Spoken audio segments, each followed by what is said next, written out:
episode 149 of the Truth Be Told podcast. Why are you looking at me like that? The 49. The 49.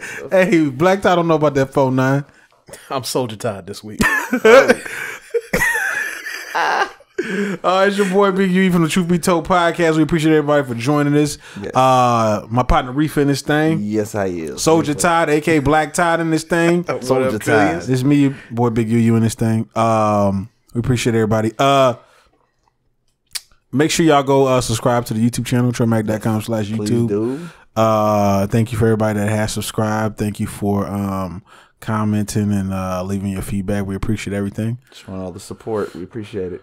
Absolutely. Fuck, I don't even know where to start. Go to what? Tremac.com/merch. Right. Definitely go to tremac.com/merch. Pick up some merch. Yes.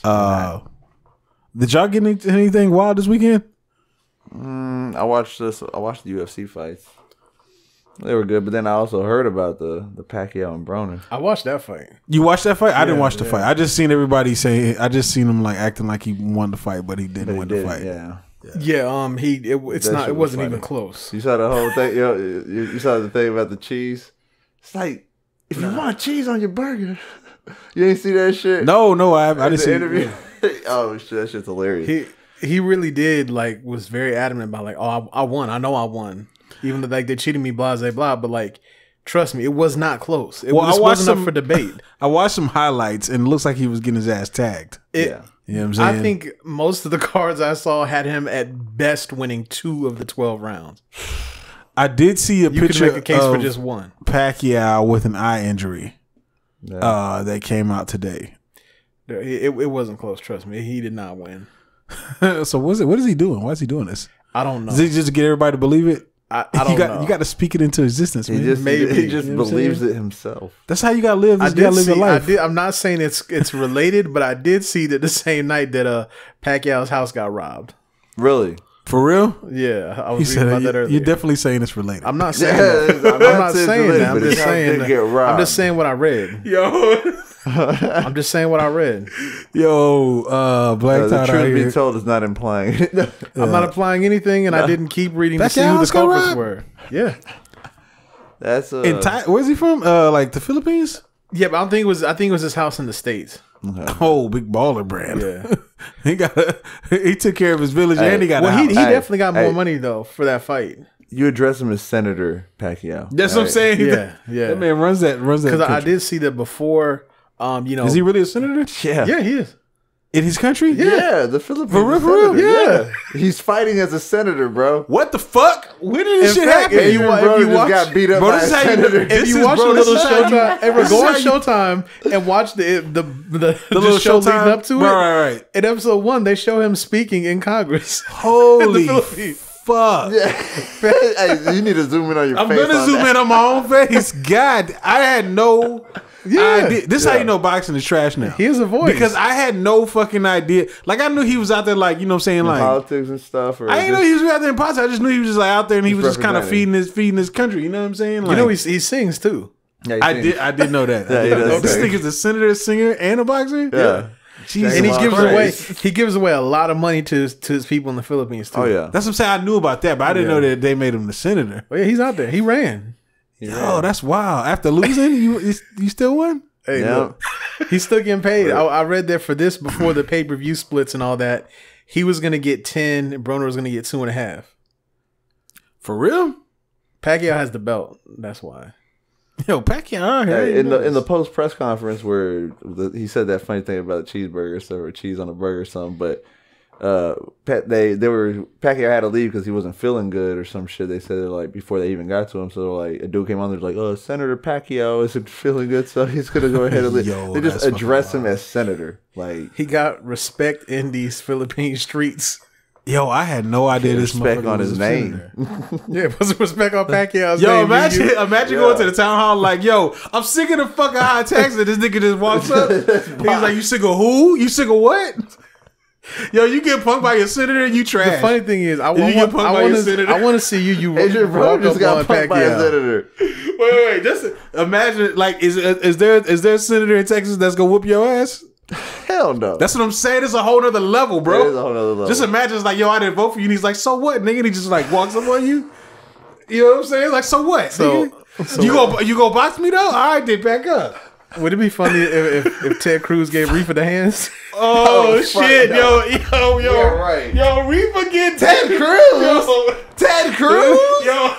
Ted Cruz. Yo, I would pay to fucking watch Riffa versus Ted Cruz beat the in shit out a of Ted fucking Cruz. boxing match, bro. Man, this just ain't happening. Raphael Cruz versus your boy Riffa. Raphael Cruz, real name. Yo, that shit would be so entertaining. I want to see. Yo, that shit would be so wild if you got your ass beat too. That shit would be Yo, if you got your ass beat by Ted fucking Cruz. Oh, good God. I want to see UU versus Pacquiao. Why, nigga? I don't know. You want to see me fight Pacquiao? Yeah. So beat my ass. Lose to Pacquiao. I don't know. You might be okay. The You senator got would- somebody easy and You got a hard. reach advantage though. You got a reach advantage. No, it don't matter. No, Pacquiao, I think he's 5'5", $150. Listen. This nigga has a boxing advantage. You gotta reach. You gotta use that reach. This nigga has a professional Ted boxing Cruz advantage. has a senator advantage. You know, So does Pacquiao. Yo, that's true. He has 2 advantages on you. That's Oh right. shit. We are off the rails already. Okay. yeah. What's on the list Super of Bowl, man. topics? Talk to the people about the Super Bowl. Shit. Hey, So basically, of who made it. Nobody wants to talk about this shit y'all let us down again and let Brady up in there. Again. Yeah. For the 13th, 14th time or some shit. No, I'm happy New Orleans lost. I am happy about I didn't mind. Like, oh, that's right. I forgot. You're a Drew Brees I'm a Drew because he's a Texas yeah, boy. You're damn right. You're damn I right. thought- That nigga reps But I didn't- NO. But I didn't. He plays for NO He reps NO. He be out here like because he lives there New now. Orleans. They all have. Yeah, You know, they all bump got to him. represent where they at. You know what I mean? That's He's part of. trash. It's part of the business. No, I think he's been repping NO since because they got that ring right after Katrina, right? Right. When they first opened couple the years dome after- back up. right, When A they couple first- of years after Yeah, Katrina. right when they first opened the dome back Yeah. up and they came home one and that's what they want. Yeah. Louisiana took him, bro. I'm sorry. Yeah, Yeah, they did, yeah, they did. he's owned by. But he's owned by still Louisiana. got Texas roots. It's the property His of Texas Louisiana. roots. You know what I'm saying? Nah, It's not my Texas. Made in Texas. Not my Texas. Made in. No, but I didn't mind if LA won. That was my dad's childhood team, LA Rams. Back then, when they were LA Rams, you know what I'm saying. Right. But you know, when they switched up on him, he kind of was like, "Ah, y'all left That was me cool. high dry." Switched off. Even though they beat us, I was cool with them winning. But You know what I'm saying? I was I was cool with LA Rams. I was cool with any of those 3 teams winning, other than The Patriots. the Patriots. But do you think the Rams can get it done? It's gonna be a tough challenge, bro. Listen, There's Tom only one Brady team gets to the do Super it. Bowl. This nigga's like, what is he like? He's got a winning percent. Like if he gets the Super Bowl, Yeah, he there's a pretty high chance he's gonna win. Yeah. You know what I'm saying? The only time I've actually seen him lose was to the Giants. Giants, yeah, And The even Giants that had his wasn't- motherfucking number. yeah. They just Yeah. they And even then, they didn't whoop his ass. But It was a No, hard, but that was a hard game. they got it Hard-fought done, game. though. They Yeah. got it done. Yeah. And they also lost to him once, also, didn't they? The Giants? Yeah, didn't the No. They've Giants only lost to been them? Giants played against them twice in Super Bowl and they won both times. Okay. So they didn't play him in the playoffs at all either. Nah, because Giants is NFC. NFC. Okay, yeah, that's true. Yeah. But then, yeah, I guess. So that's he's the probably only gonna team win. there's a good chance. But Los Angeles looks good though. I can't Yeah, front. They look unless good. LA just catch him off guard. The thing is, whoever's playing him cannot start off slow. You know what I'm saying? LA cannot start off slow. Every time someone starts off slow against Brady and lets them get that big lead, and he has to come from behind, it's hard to come from behind on Brady. Didn't Giants come from behind though when they won? They're like the exception. You know what There's I mean? something going on. Someone has to watch that film and study that shit and see how to beat him. It's crazy. Eli the beat them Chiefs twice. came from behind to They did. force overtime. But the thing is, you got to learn from what happened to the Falcons. Let's not talk about You that. can't. I can't even say let them get within striking distance. They were up 28-3. Yeah. Kansas City was up 28. No, Atlanta when they lost. Oh, okay, I was about I to was say. gonna say you got to make sure What the they're fuck? out. You can't let them get within striking distance. But even then, it didn't matter. Atlanta is so trash for that. Right? You got to be up like Y'all niggas will 28-3 always with be 30 trash for that. seconds to Man, go. Kansas City let me down. Always be trash for that. Why are we slandering Atlanta? Bro, listen, there's Easy. 3 teams that are always going to be trash to me. Oh, The here we Falcons go. for What did the that Falcons do? Oh, for for that that? for blowing the 28-3 lead in the fucking That was Super Bowl. crazy. Trash forever. The Detroit Lions should be the only team to go 0-16. Trash forever. Wait, didn't the Browns do it too? Okay, they did it. Oh, you're right. So okay, they're tied for trash. Detroit did it first. Trash forever. Okay, and the New Orleans Saints, because these niggas wore bags over their heads. All three of these teams will be trash forever in my eyes. You will never not be trash to me, okay? And the Patriots for losing to Eli twice. Who loses to Eli twice? You know what I'm saying? The Patriots. In the Super Bowl, yeah, the Patriots. But, let's just hope LA can pull it off. You know what I'm saying? Go LA. Yeah. Now, there's another reason I wanted to talk about the Super Bowl, because as we discussed last week, Travis Scott was getting a lot of flack for him performing. We've also seen Gladys Knight is going to be singing the national anthem. She was catching some heat too, wasn't she? Yes. Yeah. And Atlanta natives Chloe and I believe it's Halle. I always mess her name up. But the two sisters, they're from Atlanta, singers. They're on TV, very talented. They're going to be singing "America the Beautiful," and they showed a picture of Brady in his locker room, and he had the MAGA hat in his locker room. All right, I see somebody say, "Is this Shaquille?" You don't remember when old dude was running and he had that hat in there? Yeah, I remember. Yeah. This it's big. Travis Scott, all right. I don't feel like he should have, because he kind of made it seem like, I had to talk with Kaepernick, everything's a go.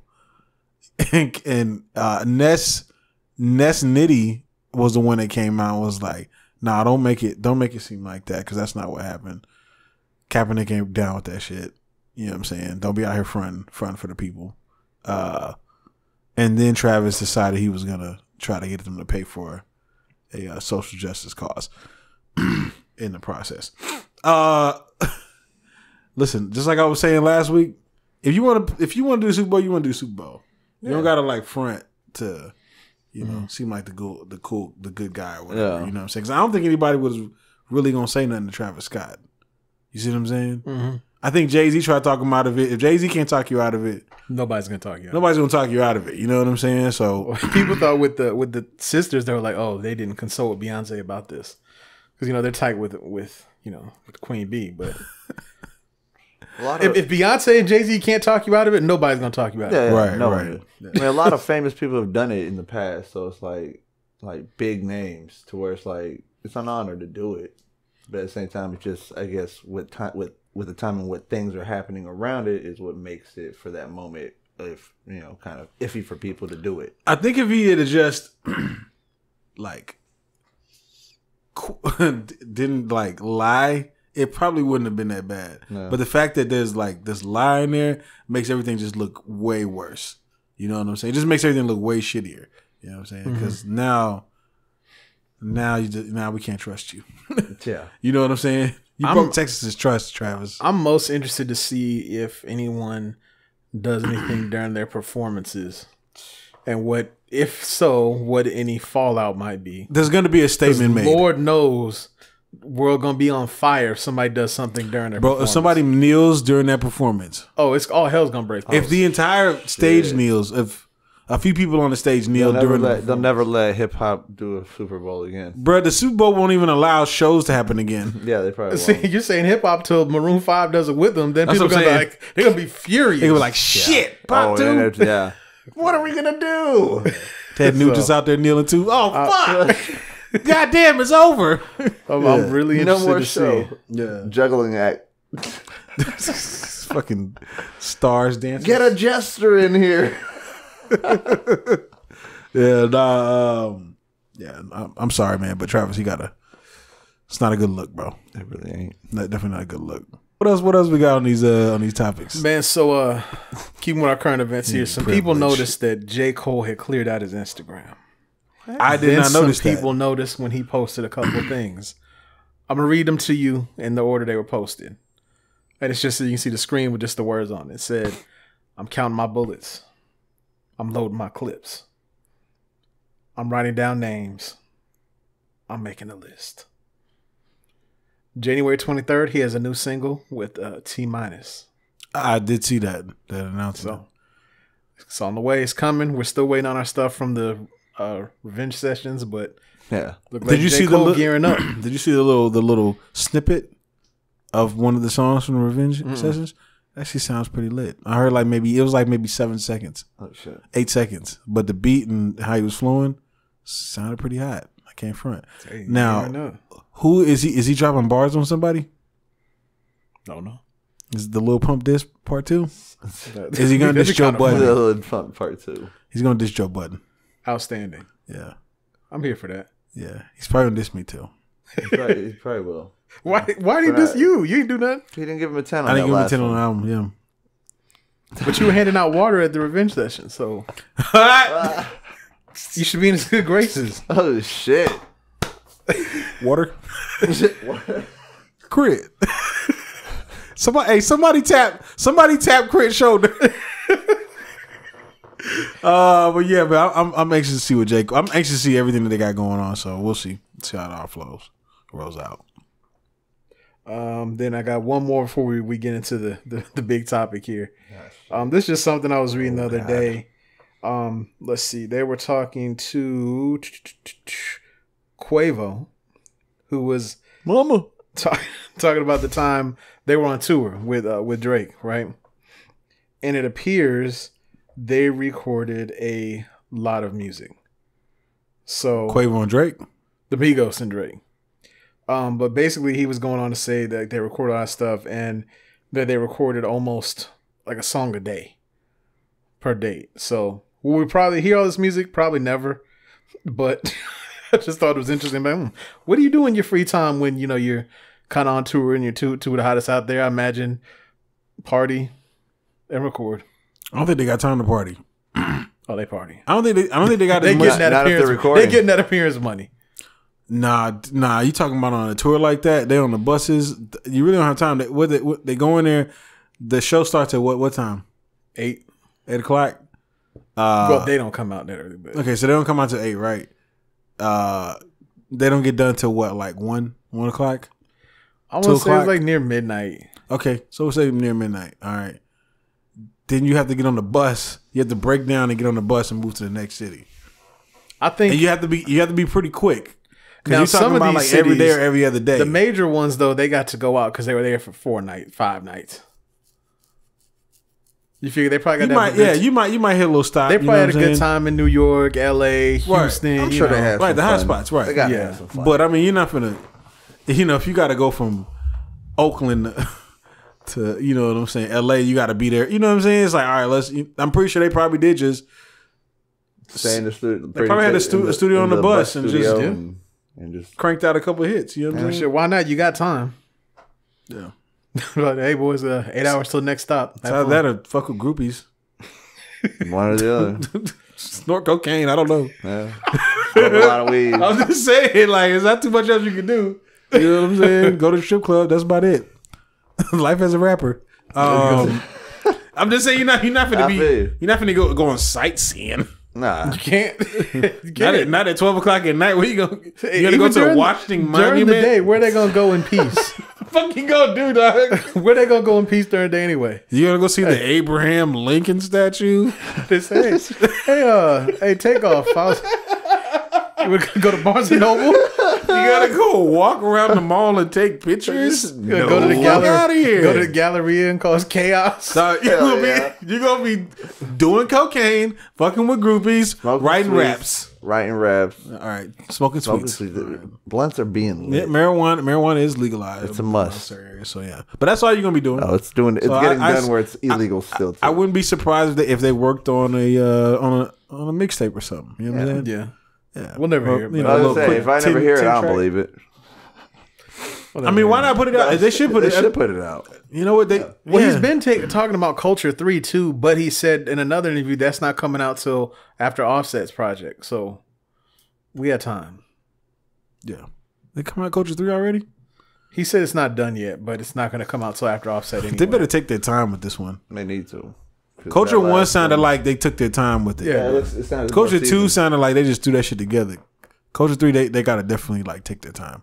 Offset's taking his time. So I mean, this man gonna put out a classic. Watch it be amazing. Watch it be a fire ass album. Watch it be the best thing ever. Right. But yeah, man. What's next on the list of topics? Big Soulja next. Oh, Young Draco's next. King Soulja. King Soulja. So I know everybody's gotten all the jokes out, all the memes. We're the last ones to talk about it. All right, the last ones. All right, it's all right. I'm gonna just go ahead and say this. I don't really have much to say. I know everybody's already heard everything. All right. I know everybody's like pointing out like some of his people that he put on and some of the stuff that he's done, and you know how he just kind of set the game on fire. They're missing a few things. Mm-hmm. Soulja Boy changed the rap styles in the game twice. Mm-hmm. He changed this, not just like the type of music or you know what I'm saying, the beat selection or the fact that he danced or whatever. That song or something. Right. He did do that, but there's definitely 2 times in the game where Soulja Boy brought out a new flow and everybody bit it. Mm-hmm. The Pretty Boy Swag flow. I don't know if everybody remembers, like after that everybody was rapping like that. Mm-hmm. And then the there was another flow. I can't remember which one it was, but he rapped a certain type of way, and everybody stole.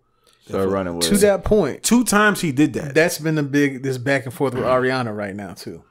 She's kind of doing his kind of flow. That's what people were saying, and right. it was kind of funny on Twitter because she kind of responded. She said, "Oh, you know, switching gears, some of these lovely women that helped and all that." He was like, "Nah, give me my credit." I was like, "This is the most UU answer I've ever seen," but this is kind of funny. Right? No, I'm serious. He definitely did. I remember when he did the 2 songs, and it's the Pretty Boy Swag, and I forget what the other song was, but I remember when they came out.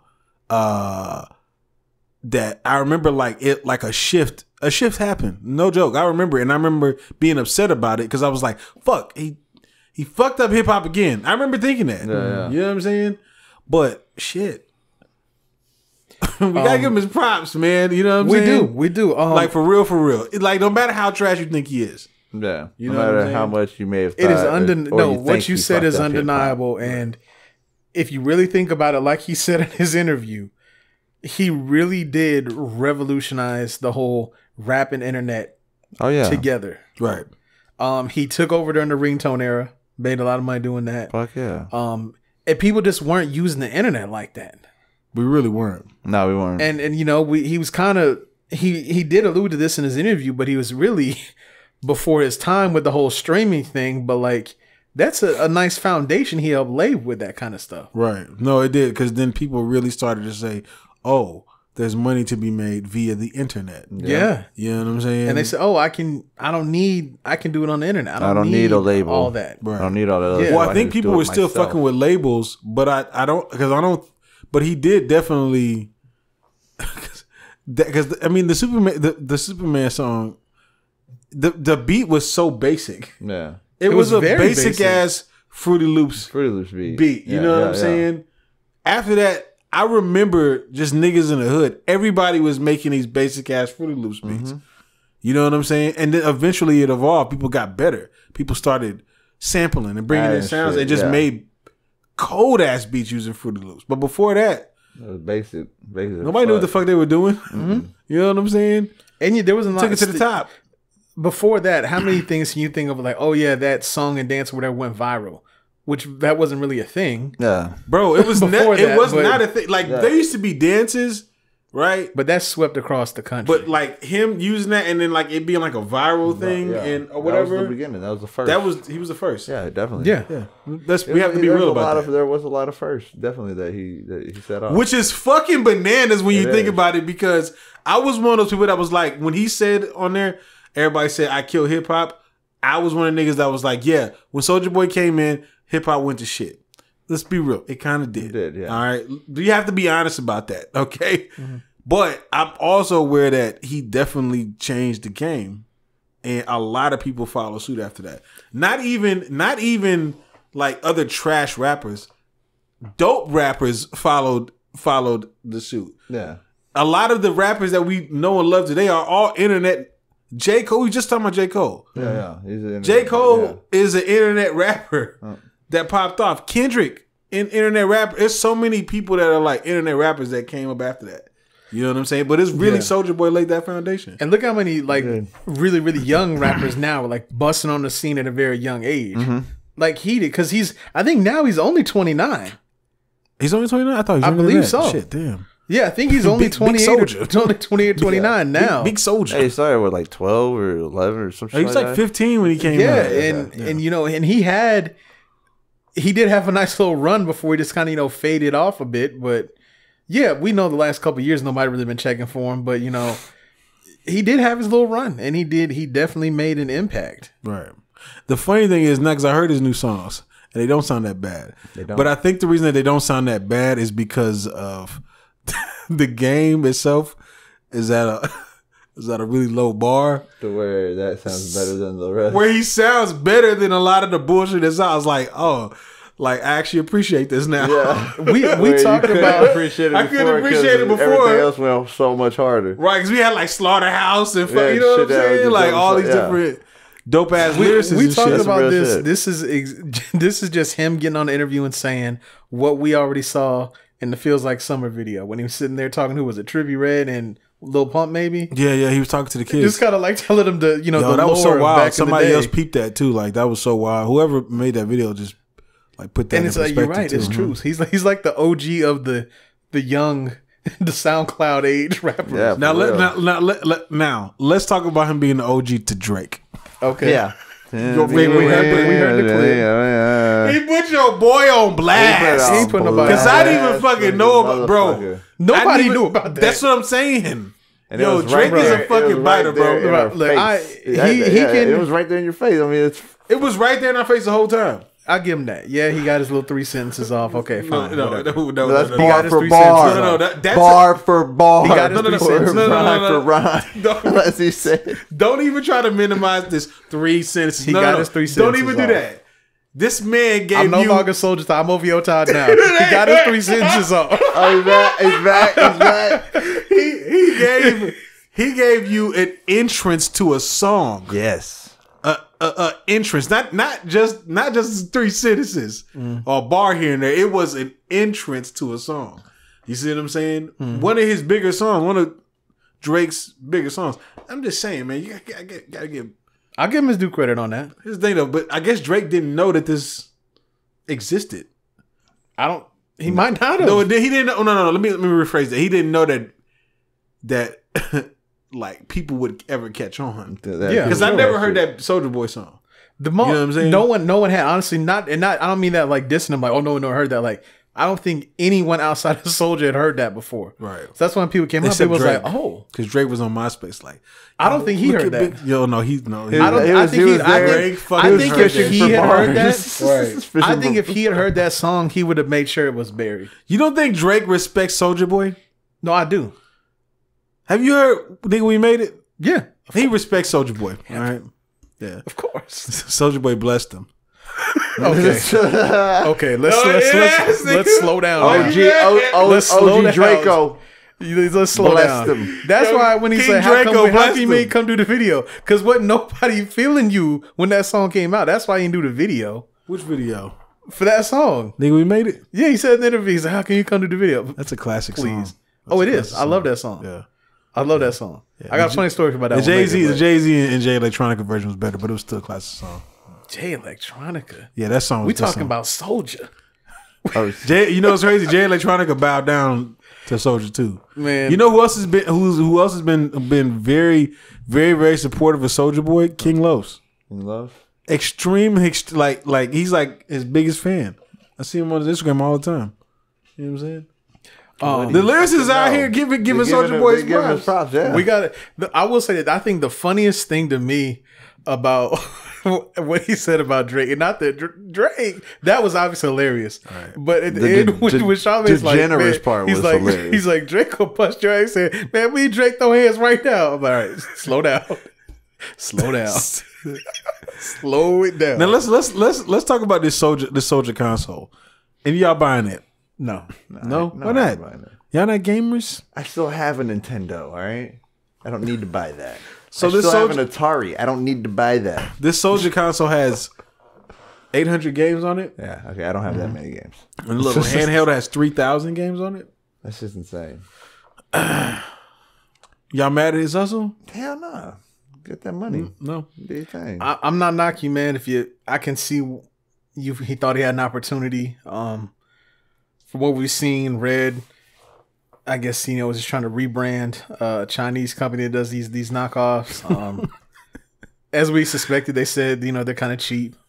I know he was kind of talking slick about Nintendo. Nintendo came for him. I know at one point one of his links to his website was redirecting to Nintendo's website.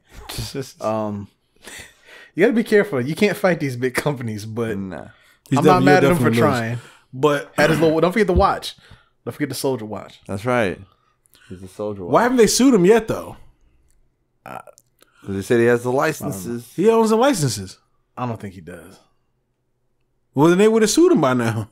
They would have shut him down a long time ago. I don't know the in-depths on the legal part, but I don't think he has all the licensing for that. Bro, trust me. If they got a reason to shut you down, because he would have already been pulled by now. Yeah. Has it stuff? I think a lot of stuff's been pulled offline. I think that there was definitely probably some freezes and like, hold up, wait, what you got going on over here? But I don't think they really got it. I think he's still selling, if I'm not mistaken. I think he's selling them right now. No, you know what I'm saying? I don't know for sure though, because I haven't checked for it. But, yeah, I was reading one thing saying that some stuff had been pulled, but I mean, hey, if you can sell it, by all means, man, do your thing. I think he figured out some workarounds, but yeah, but I do like the idea of people possibly getting to the point where maybe we may see a real console come out from a rapper in the future. And to be fair, he's been into gaming for a long time. Right. I have known that just from like keeping up with him before. He's been a video gamer. Soulja Boy ain't got no Shaq Fu though. No, we don't. Y'all niggas don't know about that Shaq Fu, nigga. He don't know about that. Yeah, they don't know about that shit. He's too young. I don't know if a lot of the Trillions know about Shaq Fu. Trillions don't know about Shaq Fu. I don't know. Go YouTube Shaq Fu. Okay. Get your motherfucking mind blown, nigga. This is the first Soulja Boy, all right? The original. Yeah, Shaq was out here. He really and that's for y'all to let y'all know, he also rapped too. Shaq rapped. That's what I'm saying. Shaq was, and he was in that movie. Don't forget the movie. This is why he was like full on in the league. He was out here rapping, acting, doing movies, selling sneakers. Yep. Doing endorsements. Now you got Gold Bond and shit. He has all kinds of endorsements now. And all that other shit. Carnival Cruise, I believe. The General. He out here. He does everything. I just saw him do this new one for some other shit. Buick? Now. Yeah, Buick. Like some low company that like some shit that I was just like, what the hell is this, Shaq? Like another company that's out of nowhere, up and coming. They cut the check, but they be doing these little like local ass commercials. Yeah, you know what I'm saying?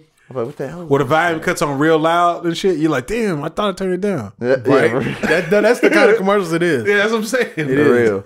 Man, I will say this, kind of wrapping up the console part of it. I know that you could just go directly to the source, this Chinese company that does these plug and play consoles. Yeah, for like half the price. Yeah, you can. But if you want to support Soulja, you want to support black business, full price. Yeah, pay full price. I'm not gonna pay full price for it. Yo, wait till Big Baller Brand comes out with its console. It's fucking over. Good God. Yeah, I'm just waiting for Soulja Boy to sign to the Big Baller Brand.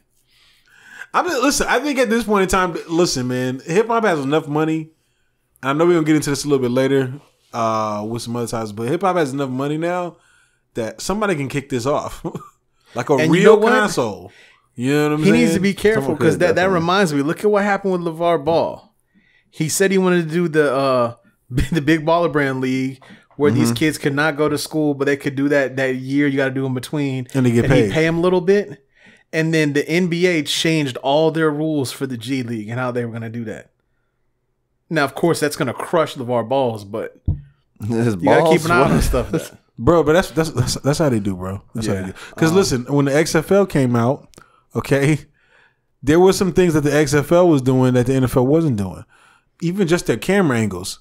The XFL brought in the cameras that would all over the field, across over the field. NFL wasn't doing that shit. No, they weren't. And then not too long after that, after the XFL fell off, the NFL was doing that shit. Yeah. You know what I'm saying? The motion cameras to catch the right. He probably sold that shit. Hopefully, he sold that shit. Sold that shit to them.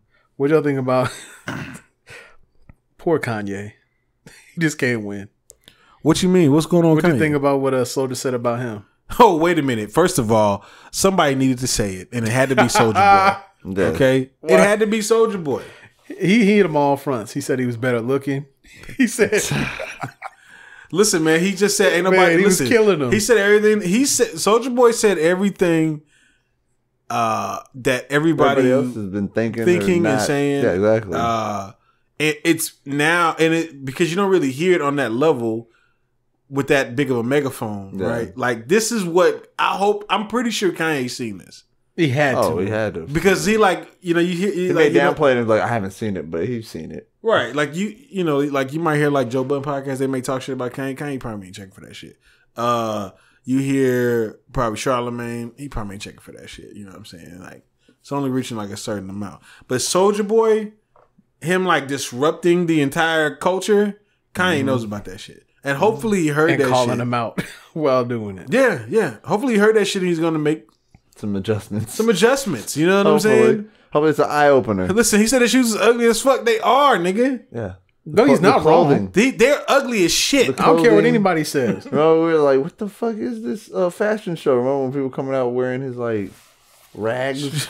Y'all know me. Y'all know I like ass rags. Y'all know I'm a shoe kind of person. Those things are ugly. They are ugly. Okay, so this is what I will say, right? Because and I've talked about this on the podcast before. Yeah. All right. I'm not a fashion designer. I'm not a sneaker designer either. But I also know how Kanye is. I know Kanye's approaching fashion and the sneaker game like how he approaches music. Yeah. He's gonna do things that people wouldn't expect. Mm-hmm. He's gonna go left. He's gonna go sideways, and then what happens is the game takes a look at it and they go, I respect some of this, and they take their pieces from it and then they make new shit, and then that's how the game evolves, right? Yeah, I believe that some of that is happening with the fashion. You're talking about this shit looks like rags or whatever. But now, there's some clothes that have come out that have definitely been influenced by Kanye. That. Yeah. Same with the sneakers. Everybody's got the Nike Presto looking sneakers now. Or the Yeezy. We can't deny that Ye has set off fashion trends many a time. Right. Remember he had everybody, just going back to like Watch the Throne times. Right. He had everybody wear them scarves on. Remember the big scarves. He had everybody wearing kilts. Right. He had, He couldn't get everyone to wear the MAGA hat though. Jesus Christ. Nigga lost with that one. It's but bro, major them big chunky ass, ugly ass sneakers, that goes for him. I know that they look like I know there's a lot of Balenciaga ones that are big chunky. Shit. Those are ugly too. Those are trash big, chunky Rap Simon one. Those are ugly too. I don't give a damn whose name is on them shits. Is trash, nigga. I'll never wear them shits. I don't care whose name is on them. And I have not been a fan of this movement towards some of these dad sneakers that they're trying to push. Bro, these is nothing but dad tennis shoes. Ugly. Okay, and there's dads that are looking at this shit like, hell no, nigga, give me some New Balance. Yeah, bro. New Balance look way more fire than that shit. Yeah, they do look. They got way more better designs and shit, different color schemes. Yeah. So New Balance done signed Kawhi Leonard now. Shit, they about to take off. Shit. Yo, Under Armour and New Balance just took off. I don't understand how this happened, but whatever. When did this happen? What did y'all see Soulja Boy beefing with Famous Dex on IG Live? Yeah. I was just looking at this and I was like, yeah, they ain't gonna do nothing. Well, you saw him and Casanova already made up too. I was talking to you about that one. I didn't see that. They already squashed it online. because Casanova's just trying to get some clout points. Yep. You know what I'm saying? You got to go after the hottest thing. You know who he was doing? You know who pointed that out? Tekashi did. No. Tekashi was like, "Yo, anything that where it's him and it's including my name in it, the numbers are big." Yep. I believe Casanova is just trying to cash in on that. the clout. What do you think about him telling academics shut the fuck up? Oh shit! On his own show. Yeah, on his own fucking show. Just shut the fuck up. He said, that shit's fucking. Both them niggas ain't gonna do shit. No. That's the funny thing. That's the funny thing to me. You know what I'm saying? Because they just both of them niggas ain't gonna do shit. Yeah. But it'd be funny to see him box. Oh, in the middle of it, just he says that, fighting? And then it just charge him, just start just fighting. Yeah. Cut. He called him fat too. That's the funny thing about it. He was like, why you ain't do this? And he was like, cause you fat. And I was just like, damn, Soulja Boy ruthless. He really is. But shout out to Soulja Boy. His headband has its own Twitter account. Oh, see, that's disgusting. All right, just like the headband. Oh shit, but yeah, man. I'm sure, as we know, he's no stranger to this internet thing. So I don't doubt he's not gonna capitalize off all this attention right now. So. I'm surprised he's kept the conversation going for this past week. I thought it was gonna die off a couple of days ago, but it's still going. Yeah, because we didn't know it moved up in trending. You know what I'm saying? It moved up even more? Yeah, even more. It moved up in trending. That video, the video's doing numbers. It might break Tekashi's. Yeah, I was on YouTube. That's where that's the trending I'm talking about. Right. I saw the trending numbers. He went from like 20 to like a couple days later. I saw he was at 12. Right. He just moving. He was creeping up. Yeah, he's got to be at like 11 million views. He's at 11 million. I'm pretty good. 5 days ago. I'm predicting these fucking views pretty good. Dropped now. 5 days ago. He's at 11 and climbing. He's at 11 because he was at about 8 or 9 a couple days ago, and I was like, oh, bro, he's on his way to, bro. That's faster than Tekashi. That is. Yeah, he about to be the most watched. That one that came out 10 months ago with Tekashi was at 16. Oh shit, that's up there. That's still a long way to go. But hey, yeah. You know, so it's climbing. This is how y'all know Breakfast Club ain't dead. People that be running around here talking about Breakfast Club is dead. They not dead, bro. No, they said that was the first time Soulja Boy came to that radio. Yeah, that surprised me, but then I thought about it. So, you know, that does make sense. But here's what I'm trying to say though. Anytime that, and that's why all this shit came out, and that's why it's such a big bang, bro. Because none of us even thought about this. We haven't been reminded because he hadn't been on the Breakfast Club. Listen. The Breakfast Club is not dead. They just interviewed everybody. So the only way that they can go further is if they interview people they haven't interviewed. Yeah, that's the only way they can move forward. And we came up with a fire list for them. We do got a fire list. We can't share that with y'all, but we'll let y'all know if they listen. Take our I bet you they got the same list. I'm sure they do. They got the same exact list, and they're waiting to check it off. Yeah, yeah, they are. I can tell you one person that's probably on the list is Barack Obama. Yeah, if they get Barack Obama on there, that's a body bag. If they got Barack Obama and Michelle Obama at the same time, body bag, nigga. Yeah. Dead bodies everywhere. That would actually break all the records. Yeah, it would. It would. How could it not? Yeah, that would break all the records. That might be one of those ones. They got to do that interview somewhere else. They're not doing it in that studio. Why not? That would crash the internet. They could do that shit. Listen, Barack and Michelle would have to go to the studio and do that. That'd be wild. We gotta get the camera angle. It'll look just like the studio, but it'd be in a secluded area. Like they'd have it all set up to look like it. It's like it's a fake studio, but we try to make y'all feel comfortable. See, the vibe would be right. You got to put them in. You got to put them in the triangle in the triangle of death. You know what I'm saying? It has to be Charlemagne, Barack, Michelle, Angela Yee, and then Envy in his normal spot. Exactly, just like that. Yeah, it'll pop off. Yeah, Barack got to be next to Charlemagne. Yeah. Because if a Michelle is there, he's gonna say something wild. He is. Yeah. I'm not allow that. He's gonna sniff her chair. Oh man, he's gonna sniff her chair. Yeah, you can't allow that. That's who Charlemagne is. He's sniffing chairs. He's definitely gonna dap up Charlemagne. Hands down. What happened? You can't tell me that interview don't have without him dapping up Charlemagne. Yeah, it happens all the time. Right. Yeah. Chips. Well, you know, maybe we'll get to see that one day. You know what I'm saying? We'll see. Yeah. That'll be the day.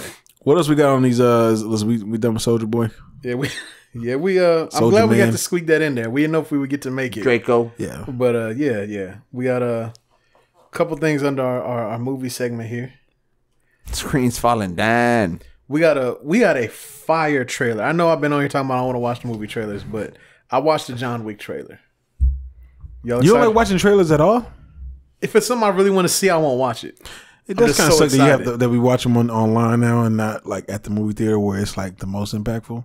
And I can't avoid them there. Like I can avoid it on my phone. You can get to the movie right when the movie starts. Oh no, I can't do that. That's true too. That shit gives me anxiety. Yeah, me too, because I don't want to miss the beginning. Like, come on. Yeah. But I know you excited. I'm hella excited. Yeah. John Wick, one of my favorite characters out right now. Mm-hmm.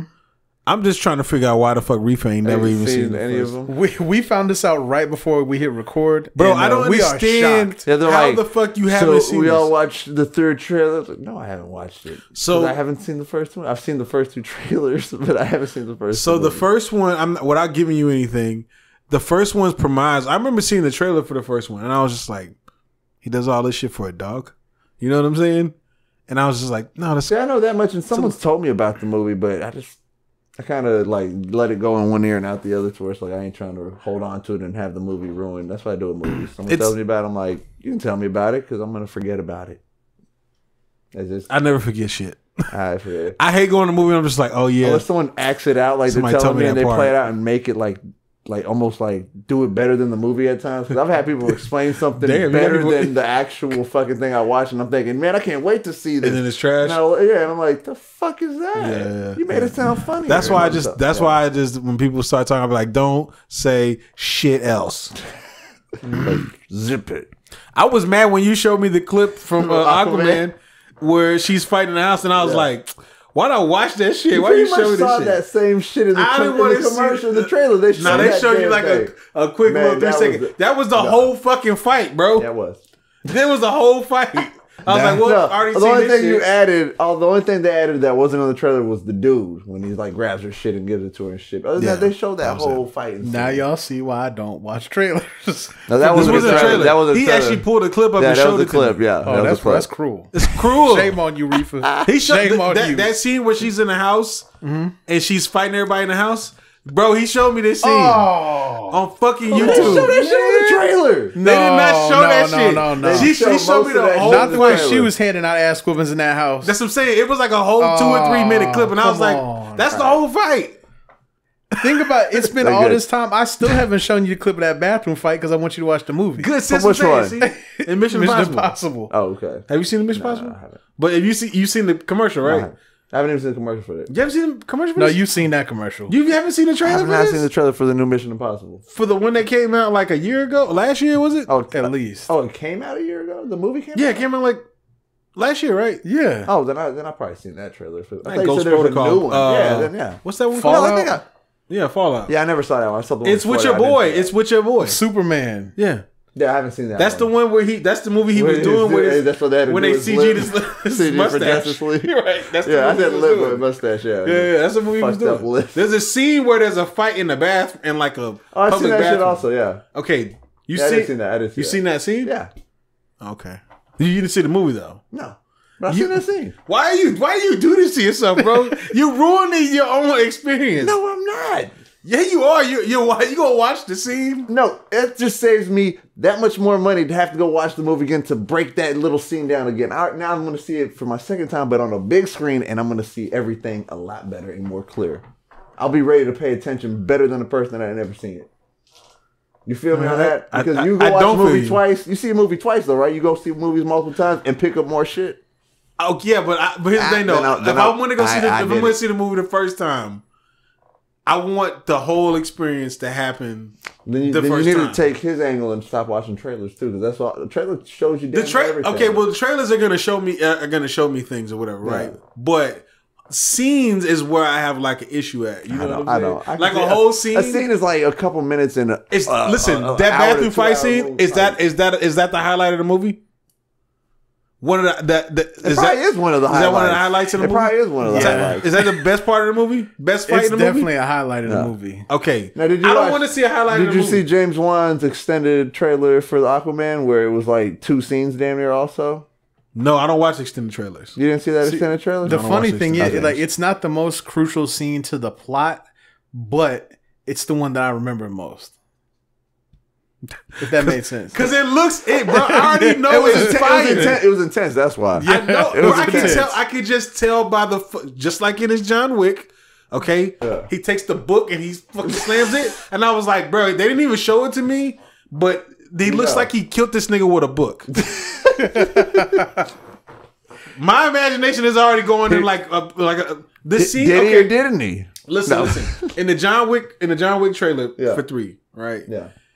There's a part where he's on a motorcycle and then like 8 dudes roll up in their motorcycles and they all got swords. Okay? And he does the venom. Bro, there's a motorcycle fight scene with fucking swords, okay? That's dope. That's what I'm saying, right? That's dope. All you see is one little swipe, and then that's it. And I was like, you know what? That's perfect. You're I already done. know that scene is going to be fucking flames. You know that's gonna be flames. It's gonna be flames. Has there ever been a movie where it's like swords and bikes all together, like, and it's a fight scene and a horse? A fucking horse. A horse, bro. Listen, you have to watch. Of course, there's a horse in the city. Wait. Of course. You gotta watch the trailer. A horse.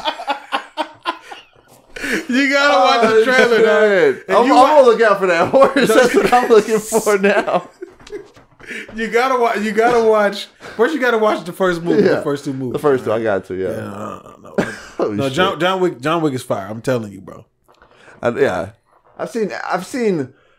In a sense, you would think, why would you do that to yourself? I saw a good chunk of the first one because my parents were watching it, and I kind of just sat there and watched and saw a good chunk of it, like, I don't know, maybe 30 minutes, but I didn't want to watch no more because I didn't see it from the beginning. I was like, This does look good, you know. And I will say this: I don't from even John remember Wick that part 1 to John Wick 2, like John Wick 1, I was like, this is actually pretty fire. Yeah. John Wick 2, I was like, holy shit.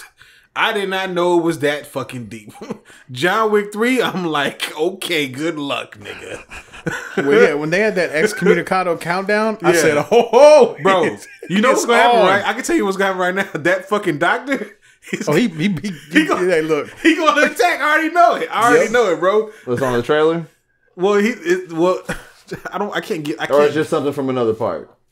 I can't give it away without spoiling anything, but at the end of part 2, it's basically it basically comes down to John Wick versus the world.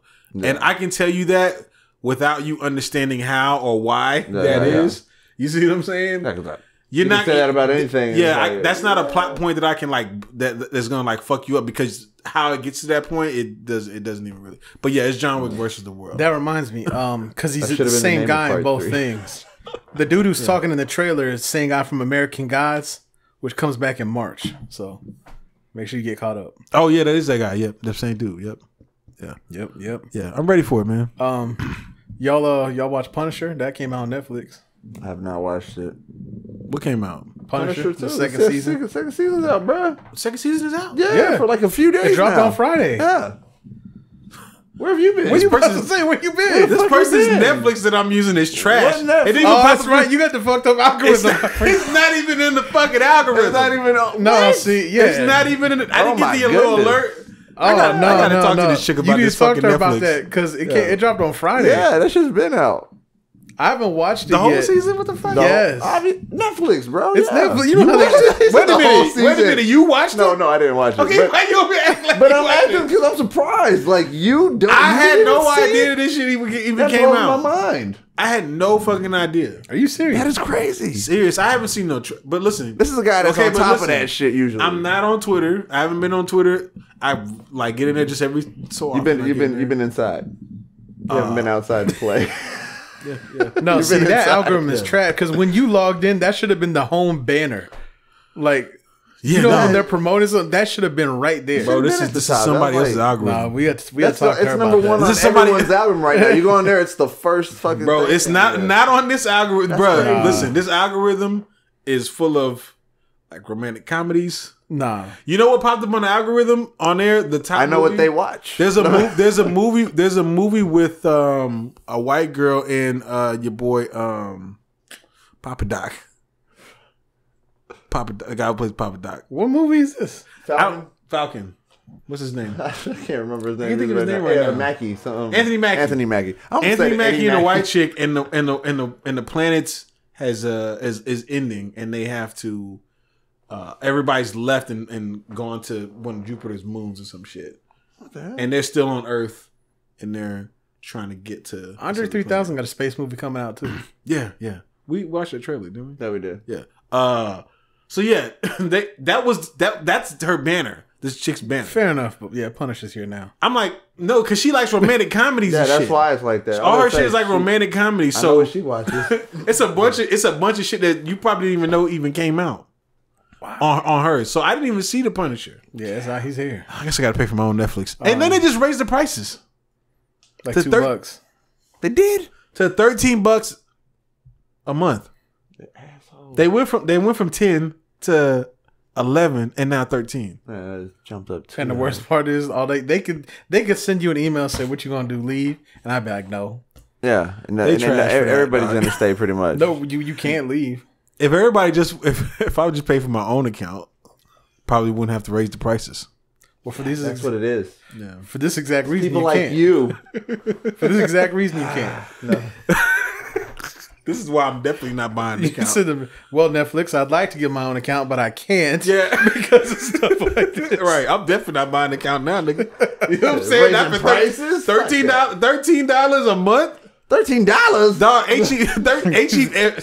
HBO is fucking 14. You know what I'm saying? Yeah. Them shits is too high. Hey, by the way, y'all going to see that Soulja Boy movie? Damn right. Absolutely. Is it a documentary? It's a movie. That's the new Get Rich or Die Trying. It's a feature film. It's the new 8 Mile. It's going to be up there with the rest of them, bro. 8 Mile, Get Rich or Die Trying, Soulja Boy Tell Em. NWA. It's going to be better than NWA. It's going to be better than Belly. Straight out of Compton. All eyes on me. It's going to be better than Straight Out of Compton. And Soulja Boy Tell Em. It's going to be better than Straight Out of Compton. Paid in Full. Belly. Soulja Boy fucking Tell Em. It's going to be better than ATL. Oh, that's not possible. Bro, that Soulja Boy movie's going to be way better than that's ATL. Impossible. That's impossible. Hey, I actually talked to somebody about this whole issue of this topic of ATL and Belly? And Belly. And they said, ATL? Like, straight up. They hit me with that. Bro. I was like, yeah. This Soulja Boy movie. What you said. That's like a skating movie. That's what it is. See, hold on. Soulja Boy, listen. Soulja Boy said he's going to include the footage of him shooting. That's going to be wild. That's what I'm saying. It's off top already. It's already fired. Yeah. That is going to be the truth be told field trip. Okay. Hey, make sure you get your parent permission slip. Get the permission to sign because we going. What else we got on these topics, man? Under for the culture segment here, also kind of speaking on Netflix, Killer Mike, his new show is up now. Trigger Warning with Killer Mike. That's another show that I need to watch, but I haven't watched. There's 6 episodes, only 25 minutes. You can get through it quick. Oh, that ain't bad. So I guess no one's seen it. I watched the first 3. Yeah, I haven't seen it yet, but I really want to see it. Yeah, check out. It goes quick. I watched 3 of them today. You said on Netflix? What, like 30 minutes a piece? 25. 25? Oh, that's not and bad. when you add credits, more like 22. Okay. Oh, shit. Yeah. Ain't that bad. But yeah, I'll kind of tell you about the first episode. So he's the first one, because he's been a really big advocate of black-owned business. Right. He owns like a barbershop. Yeah, of the really empowering the black dollar, spending, buying black. He was doing the bank. Yeah, the bank black. Yeah, in episode 1, for 3 days, he tries to do nothing but black. So he's like, for the next 3 days, that's all I'm doing. Everything has to be black-owned business. Food, transportation, you name it. Which is way harder than it sounds. He struggles. Yeah. Hard. Most deaf. It's actually pretty funny. He actually has difficulty. He can't get any weed. Oh, shit. He can't get any weed from black people? Nope. Because he got to go to the hood. All the weed. No, not that, but all the he's like, yeah, the weed that I was buying is from white people in California. Yeah. He's like, I can't smoke it. Oh, so he was the business. He going to like shops and stuff, but they're like, oh, so he wants to go get the super high quality shit. He means black in every aspect. Yeah, black owned. So if it's a black shop that sells the weed, he can't smoke it if it's weed. If the white people manufacture the weed. He spent half the episode starving. He goes to a black-owned barbecue joint, finds out that the meat's not from a black farm, so he elects not to eat it. This sounds like a really good idea for an episode for a show, because this really teaches you, one, opens your eyes. Well, opens your eyes that there's not a lot of black people in business, but specifically the types of business that they're in. See, black people, whenever they want to go in business, they usually want to go in business doing some of the same things all the time, right? But there's not too many black people that's like, yo, I'm going to be the manufacturer of carpets. You see what I'm saying? Or there's not somebody that's like, yo, I'm gonna be the first black-owned business that sells rubber bands. You know what I'm saying? Like nobody thinks about things that we could use, like our normal everyday things that we can use. It's always some shit like like I'm gonna be a rapper manager or some shit like that, right? Yeah, it's always shit like that, but it's never. I mean, I'm not saying there's not black owned businesses out there. People, prime example. I took my fiance out to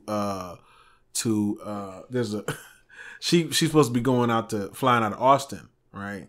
So out here in Killeen, they actually have a rideshare service in Killeen. It's called like Killeen, like rideshare or something like that. Basically, all these people meet and they hop on a 15-passenger van and they drive down to Austin. I had to take her there like 2:30 in the morning. You know what I'm saying? But I had to take her by the Walmart over here off of right around the corner, and it's black owned. It's a black woman that owns that. You see what I'm saying? Which I didn't know. I didn't even know that this thing existed. But I was like, it's actually a good idea that because I know there's a lot of people that need to get down to Austin for that they don't want to pay to park or something like that. It was like $39. They'll take you there. You know what I'm saying? Take you down to Austin. You know what I mean? It actually sounds like a legit thing. You know what I'm saying? It's just that you got to wait for those times to, carpool or whatever. But I'm just saying that would help me. That would make me think that you would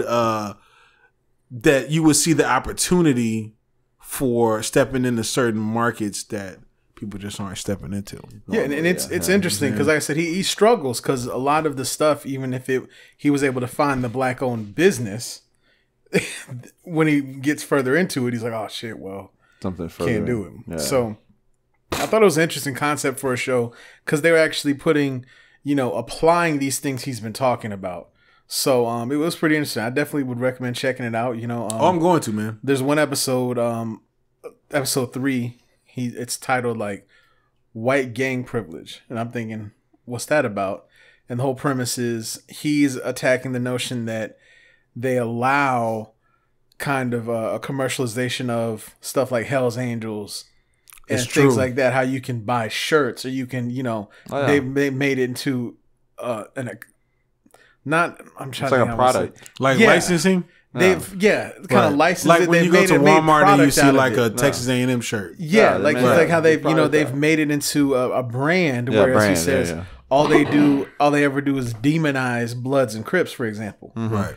And so he tries to help them get a business going. That's actually a great idea. So I'll check it out. I want to give everything away, but I would definitely check it out. It's pretty cool. I've been fucking with Killer Mike. Shout out to Killer Mike. I know a lot of people got mad at him for some shit on Twitter a while ago, but and in the second episode, which I won't touch on that one at all, there's some stuff that he says in there that I just flat out don't agree with him. So it makes you think, and it'll challenge some of your theories on stuff. But I actually agree with a lot of shit that he says. Yeah, you know what I'm saying. But I'm also slightly conservative, so I wouldn't. Was it anything to do with his guns? I'm not done yet, so I don't know. I've only watched 3. All right, because he's definitely like a proponent of like gun. He is of owning a gun and shit, which a lot of people. He also has some interesting opinions on school too, and he's talking to a principal at one point, and she doesn't agree with him. So it was interesting to see a show, and he's sticking with what he said. So it's definitely worth checking out. Right. Trigger warning on Netflix. Yeah. So what else we got? Check it out, Trillions. Right. You sent us an interesting link. Asking us a question. Send a lot of links. Which rapper has the most extensive vocabulary? That's right, you guessed it. Soulja Boy Tell Em. Soulja Boy Tell Em. Oh yeah. Bitch, you guessed it. Oh man, so this article on Hypebeast for anyone who wants to read it. But the largest vocabulary in hip hop study is updated to include newer rappers. Okay. Got funny about that. They added an additional 75 artists. It says here to include Uzi, Yachty, Migos, 21 Savage, etc. But which I know like as much as I feel good 21 Savage, I know he does not have an extensive vocabulary. No, and not at all. To give some context here, they said each artist's first 35,000 lyrics, so about 3 to 5 albums and EPs, are compared for unique words. So veterans with large catalogs like Jay-Z can be compared to newer artists. Now, as we said, they added some of the newer ones who the vocabularies were Well, let's in their defense, Jay-Z was way more wordy back in his first 3 albums. Yeah. He definitely jumbled up a few words in there too that probably he definitely fit some words in there he probably shouldn't have. Now, right? the big majority of, so if you guys can see this here, the majority of this chunk right here, which is almost all of them, is between that 3,000 to 5,000 range. Right. Which I did see that. I got it right here. Don't worry, y'all. We're gonna put the picture up on YouTube. So. Yeah, for number one at 7,879 unique words used was your boy. Who's my boy? A$AP Rock. That's actually Lupe Fiasco's favorite rapper. He's like the only person that I see consistently speaking highly of A$AP Rock, who's been in the game for a long ass time. I can't say that I've listened to much of his music. I probably listened to some songs here and there, but I should probably listen to some of his music, man. I'm cool with some of the wordy shit sometimes. Second to last was Lil Uzi Vert. Yeah. At 2,556. Okay, so now who are some of the artists who you think would be in the top and toward the higher end of that spectrum? Eminem. My guess, Lupe was one of my guesses. Lupe. I thought Lupe. Kendrick. I would have said Cole, who I think was actually lower than I expected. No. Cole doesn't have that much of a vocabulary. Cole just sounds like he does. But Cole has as much of an extensive vocabulary as, I would say, like a Big Crit. It's wordplay. He plays with the words and sounds good. Cole is a Southern rapper, so don't forget that. Yeah, true, fair. You know what I'm saying? I think people forget that sometimes. That like, if you look at Cole as a Southern rapper, you'll realize how much higher level he is. But when you compare him to like some of these like other lyricists, he doesn't really sometimes match up. Like he doesn't really match up lyrically to me to Kendrick. I feel like Kendrick probably. So you say it doesn't lyrically match up to me. And then I was like, shit. And then he said to Kendrick, and I was like, okay. When you look at Cole as a Southern artist, you'll see like his range. His range just looks way bigger when you talk about like Southern rap as a whole. But yeah, when one thing that kind of surprised me a little bit on here, and I half of me just wanted to troll Riffa on here. Artist Tupac. This artist Tupac here, he is at 3,815. Tupac, and then at 3,905 was Insane Clown Posse. I never looked at Tupac as very wordy either. You know what I'm saying? To me, it was more about message. Yeah, because I've definitely heard Tupac rhyme enemy with Hennessy at least 92 times. Brockhampton's on here with more than the same album. 92 times. Bro, you can't listen. Enemies, you know that I'm drinking on my Hennessy. You can't act like he has. Oh, I know he does. That's like one of his favorite rhymes. No, it's his favorite drink. Right. And he doesn't like his enemies. See, it's it's like Slim Thug. Slim Thug is. I feel like Slim Thug has been rhyming. I like Slim Thug, but I feel like Slim Thug has been rhyming the same 50 words for the past 15 years. You know what I'm saying? That's how I feel about Slim Thug. And I fuck with Slim Thug. But he doesn't have a vocabulary either. All right. Yeah. So it's definitely I definitely encourage anyone to go and look at this chart. It's very interesting. But yeah, my guess would have been Lupe would have been up there. He wasn't as high as I thought he would be. Action Bronson was higher than I thought. He's kind of pushing toward that right side of the chart here. Yeah, I could see that. Yeah, most def. But yeah, it's ain't bad. There's quite a few people on here. So it's okay for us to say that the new age rap is actually dumber than the older age rap. Now I see where Aubrey is. You see that smirk from anywhere. You see that smirk? Is he right next to Meek Mill? That's 50. No, he's right next to Meek Mill. He's right next to Meek Mill. Yeah, he is. He's below Meek Mill. Yeah. And I'd like to point out Ludacris is farther to the wordy side than Hove. Give this man his respect. Yeah. Really? Give Luda his respect. What? Nah, Luda was going in those first 3 albums anyway, so. And Exhibit's even farther to the right. Oh, yeah. If you're talking about the first 3 albums of those people, yeah. That was during a wordy ass rap time, bro. You had to have an extensive. Niggas was out here reading books. Yeah, for real. People definitely. That's crazy that Luda's over there, up there with like Twista and Tech 9. Right. No surprise to anybody's Wu-Tang and MF Doom way to the right. Yeah. Shocker. MF Doom seems like he'd be It's funny how they just put the W for Wu-Tang because there's so many members. Oh, yeah. Yeah, you can filter it to just Wu-Tang. Yeah, like Wu-Tang period. Yes. Oh, and, Yeah, man, and it's, above them they do have. Oh, they have period. They have him. It's like, an interesting thing. I definitely have people check it out. Ghostface Killer. Oh, I thought that was your Jermaine Dupri. But yeah, I'm post that picture up there on the YouTube for everybody so they can peep it. Yeah. So I have two interesting things here from Spotify. I want to share these with y'all. One is a new feature, allows you to I seen this mute certain artists. right, that's actually a lit ass feature. It is. And I'm upset that Tidal didn't because Tidal's been kind of getting W's with the innovation and they definitely missed the ball. You can block any artist from automatically playing in playlists, charts, radio, or personal libraries. That's awesome. That is awesome because let me tell you something. The mixes on Tidal, they're good, and then sometimes they play people. I'm like, yeah, no, Like, where did this fit in? yeah, no, take this one off. You know what I'm saying? Or it's a song that I've heard like too many times. I'm like, yo, don't even.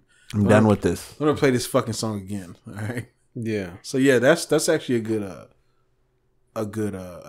tool. Okay. And then another one I saw here. This was just before we were talking before we started recording. They are putting out playlists based on your zodiac sign. I've seen this too. Wow. That's kind of cool. which is gonna be kind of crazy. I'm very intrigued. I'm interested to know what the fuck they're gonna come up with. I really want to know too because I wonder if everybody's Aquarius playlist It's the same. Well, I guess not. If you're picking a, I mean, what kind of music are they gonna be picking? You know what I'm saying? Because if I only like hip hop, I don't want to hear an Aquarius song. I don't want to hear the age of Aquarius. Listen, you know what I'm talking about. I do. Oh man, that's funny as hell. That's just Age of Aquarius. yeah, that's old school. That's a. But I'm definitely gonna check it out and see what it puts up here for Aquarius because I'm very curious. I'm very curious too because Gemini. Oh, shit. Half of Aquemini. That's crazy. And the other half will be that on would be mine funny if we got Gemini. half the album.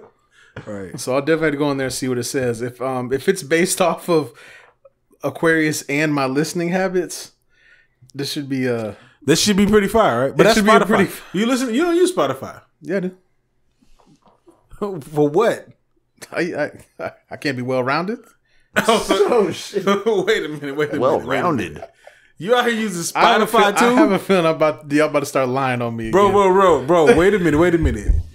You got 3 music streaming services? I don't have 3. And no title. I don't have 3. You got Tidal? I don't have Spotify? I don't have Tidal. Yeah, you do. No, I Apple, don't. you got a third one. Key. No, I do not have Tidal. owner. You got Deezer, don't you? What? You got Deezer music, don't you? I got LimeWire. LimeWire. Oh shit! No, I got Apple Music and I have Spotify. I mean, I use Spotify to listen to a podcast, and that's it.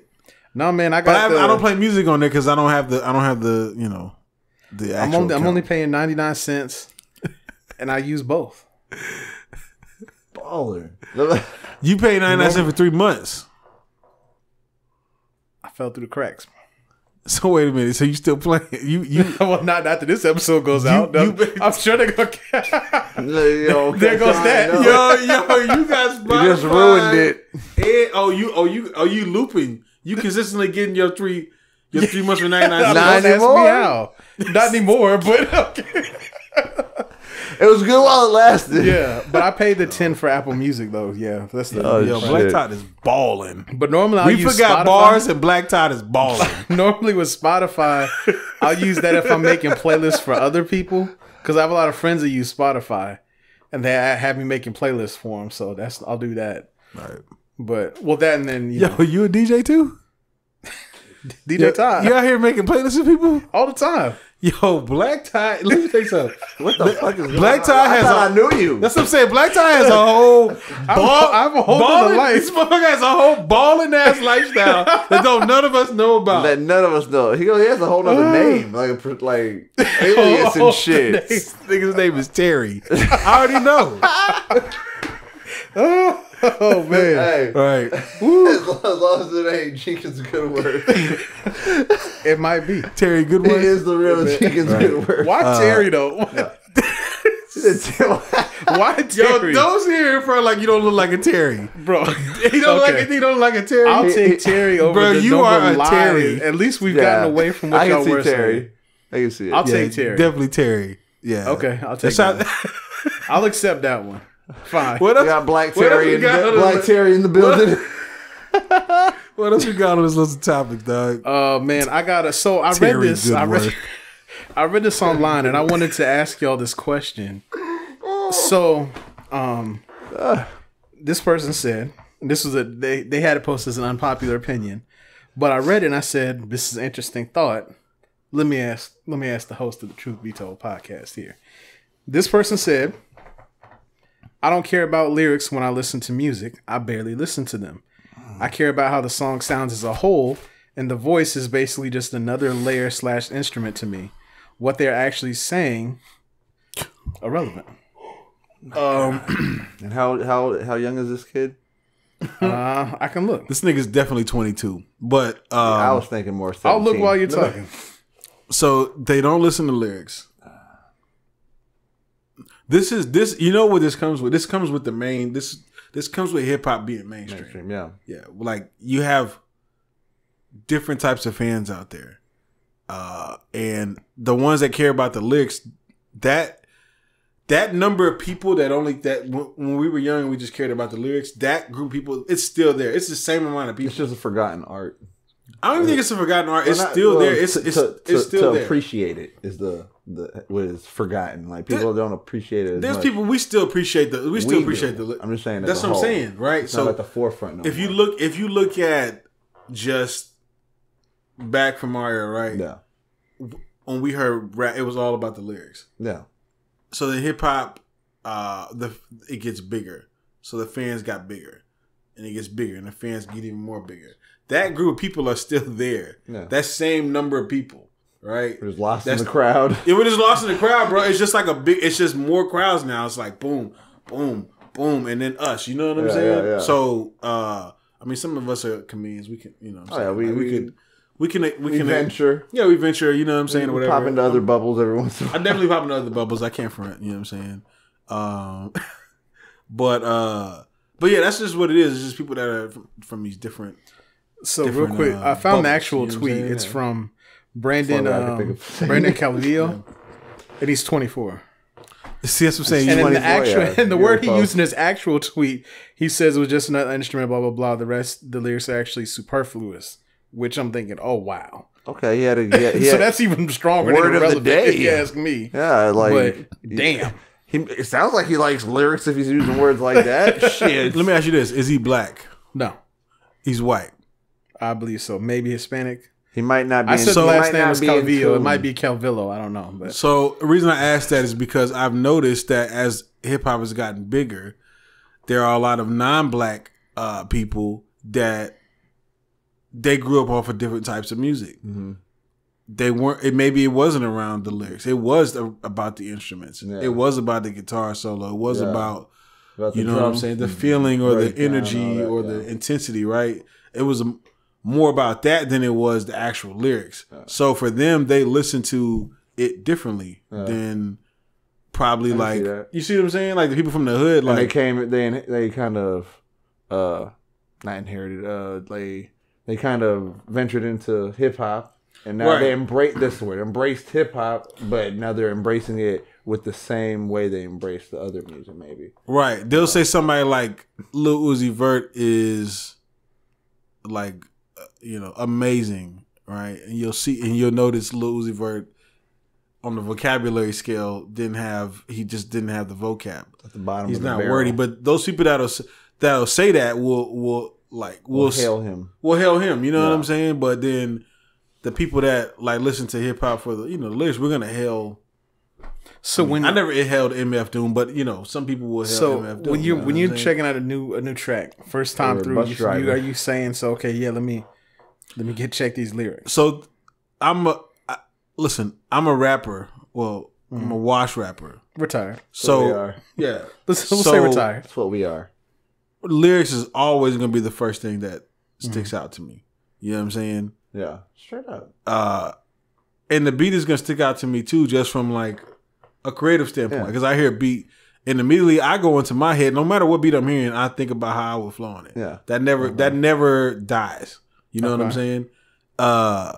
So I'm going to think about both of those things very intently because it's something you held dear to your own music, right? It's something that you emphasize on trying to get to next levels as you progress. I've always listened to somebody else to see what they're doing to see how I can try to top that. Yeah, that little thing never turns off. That part of the brain never does. Always on. It's gonna be on till the day I die. Yeah, you know what I'm saying. So but I have learned to listen to people as a fan. You see what I'm saying? That's why I can say, yo, I kind of fuck with this Lil Uzi Vert, because the rapper part of me is like, this is bars. You call those bars, right? The fan part of me is like, yo, this tune is very swanky. You know what I'm saying? I can get into this tune. You know what I'm saying? So that's I'm not. It's a different. It's one of those different bubbles, right? So whenever I'm listening to something for the first time, I have to be cognizant of like turning that off and on. Certain people it's going to be on. Kendrick comes on, rapper mode comes in. Oh yeah, immediately. Decipher mode. Yeah. If Migos comes on, I go into fan mode. Unless it's Offset, then I go into rapper mode. You see what I'm saying? Break it down. Okay, yeah. It's just that's just the way it is. Drake comes on, depending on the song, I may or may not. I don't know what Drake comes on. I turn it off. Right. It's just certain people. Yeah, like Travis Scott comes on, I go into fan mode because Travis Scott bars is kind of weak. You know what I'm saying? Like from a rapper standpoint, his bars is kind of weak. From fan standpoint, shit's fire. You know so does that make sense? It does. Or is that crazy? No, I see what you're saying. I know what you mean. I can say for me, I'm like a middle ground between that guy and what you're saying. So what I mean by that, when it's like a new song I'm hearing for the first time, right? The first listen through, like I hear you, but I don't hear anything you're saying. Right. If that makes any sense. That's how my homeboy says. He listens to it like subconsciously. Yeah, like I hear you and I can hear you saying something. I might recognize something, but I'm not really listening to you. Because if I don't like the beat or the music or whatever, I don't care what you're saying. You could be like, no, Black Todd, I'm telling you, these are the best lyrics of all time. If I can't stand the how the song sounds, I don't really care what they're saying. Looking past all that. I mean, that may make some people just like get mad and throw their phones right now. I can't believe unsubscribe. No. But like after the first time, if I like it, I'll listen again. And as I listen to the more, now I'm actually hearing what you're saying. I'm hearing all the rest of the stuff. But like, if I'm not drawn in by just the music and beat itself, the sonic part, and that doesn't apply just strictly to hip hop.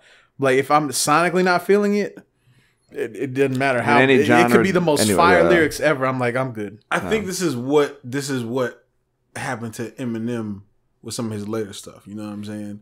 Like, okay, I think sonically some of it is just, it doesn't draw you in as much. You know what I'm saying? And I think that's what turns people off. You know what I'm saying? Sometimes his voice. Sometimes, well, no, it's not that he lost his touch. Sometimes his. You ever listen to Jesus Mero when he's like, "Give me the bebop B, 313." When he does that, like people like it just they don't like hearing that. You know what I'm saying? Like that sound, it just be like, and they just want to turn that shit off. Worthy, right? That's how they feel like when they hear that shit. You know what I'm saying? I'm pretty sure people feel the same way about Jay-Z or Lil Wayne. When I hear Lil Wayne, he gets into that like, it happens to me. Yeah. I'm just like, bro, I don't even want to hear what this nigga saying. You know what I'm saying? I don't even want to hear it. Like he could have the most fire bars. I don't care. Yeah. It doesn't sound good to me. You know what I'm saying? So I can understand that. I can totally understand that. Yeah, for real. Yeah. Like for an example, one of your favorite songs, Control. Okay. That beat, fire. If that beat is sucked, y'all could be, hey, Black Todd, I'm telling you, man, Kendrick killed him. I'm like, that's okay. Just tell me about it. No. in the defense of lyricism, sometimes people don't go listening for the beat as much. I get that. I completely understand that. Like Nas is always going to be revered as one of the greatest MCs for me. He's like top 5 of all time for me, right? He definitely has not had the best beat selection. You know what I'm saying? In his throughout his career. Throughout his career, he just hasn't had it. That's never deterred me from wanting to hear more Nas. Yeah, you know what I'm saying? It's never like I can get like a week beat from Nas, but I'm still listening to him. Like, damn, he ate that shit. And sometimes the lyrics be so good, it actually makes the beat sound good. He rises. You know what I'm saying? The beat will sound better every time you hear it. You know the youngin, trash answer that some of the purists might not want to hear from me, but there's, I really appreciate like different sounds or new sounds and stuff. Like there's that song we listened to earlier on the commercial. Something like that. That catches my attention, not because I'm like, oh, I'm in this kind of music, but the song is a vibe. It's just, exactly, it's a vibe. It just catches your attention. You're like, okay, I'm listening. Where's this going? Everywhere I go, it's going to a good place. That's where it's going. You see what I'm saying? So there's always something to. I just thought it was really interesting to see how people consume. Are we doing this? We're doing this. No. I just thought it was interesting to see how it's just a vibe, nigga. How people consume music, because there's some people it comes in like, all right, let me zone. I gotta hear these lyrics first time through. Where the other ones, like, as I'm going through listens, second time, third time, that's going to determine which songs I go back to. Yeah. But see, I think that what people got to do is they got to stop listening to certain music with different type of ears. You just can't go into listening to Future with Kendrick ears. Yeah, hopes that you're about to get hit with bars. Right. You just can't go into it like that. You have to. I don't know, but I think that. I have like a wide enough range of taste that I can appreciate people in their little worlds. You know what I'm saying? And like sometimes you really have to do is just like rate him. Like if I'm listening to Future, I'd look at Future like, all right, I'm in trap world. Lyrics aren't that much of a factor. Their bar isn't going to be as high as the other rapper's bar. Right. I'm listening to certain sounds, how he's saying things versus exactly what he's saying. What he's saying is probably the last thing that is on my mind. Yeah. You know what I'm saying? Like, if he says something that's dope, then it's like a cherry on top. It's a plus, yeah. Yeah, it's like a plus. Definitely, yeah. Right. And actually, sometimes catch up, you're like, oh, shit. Yeah, sometimes they'll say some shit, you'll be like, oh, that was kind of a nice bar. That was nice. Yeah. Noise. That was noise. Noise. Right. But yeah, no, like if I'm going in there with Kendrick, I'm not going in there like I'm not gonna go listen to Pimp a Butterfly. Like, where's the banging beats at? You know what I'm saying? What kind of fucking asshole? You're not always in the mood for Pimp a Butterfly. Yeah. So you're not gonna get that. Yeah, it just depends, man. It really depends on the artist. You have to go in it like that. I wanted to share that. I thought it was an interesting take. But lyrics aren't superfluous though. Just the fuck up. Lyrics should always be respected. They should. Yeah, like I said, I think I'm a middle ground between, because I don't agree with quite what he said, but at the same time, I'm not a retired artist either, so I'm not going, all right, what you got? At the end of the day, this may be my old head fucking rant for the fucking podcast. I can't wait to hear this. At the end of the fucking day, it's hip hop, it's rap, it's based off of bars and rhyming. Beats.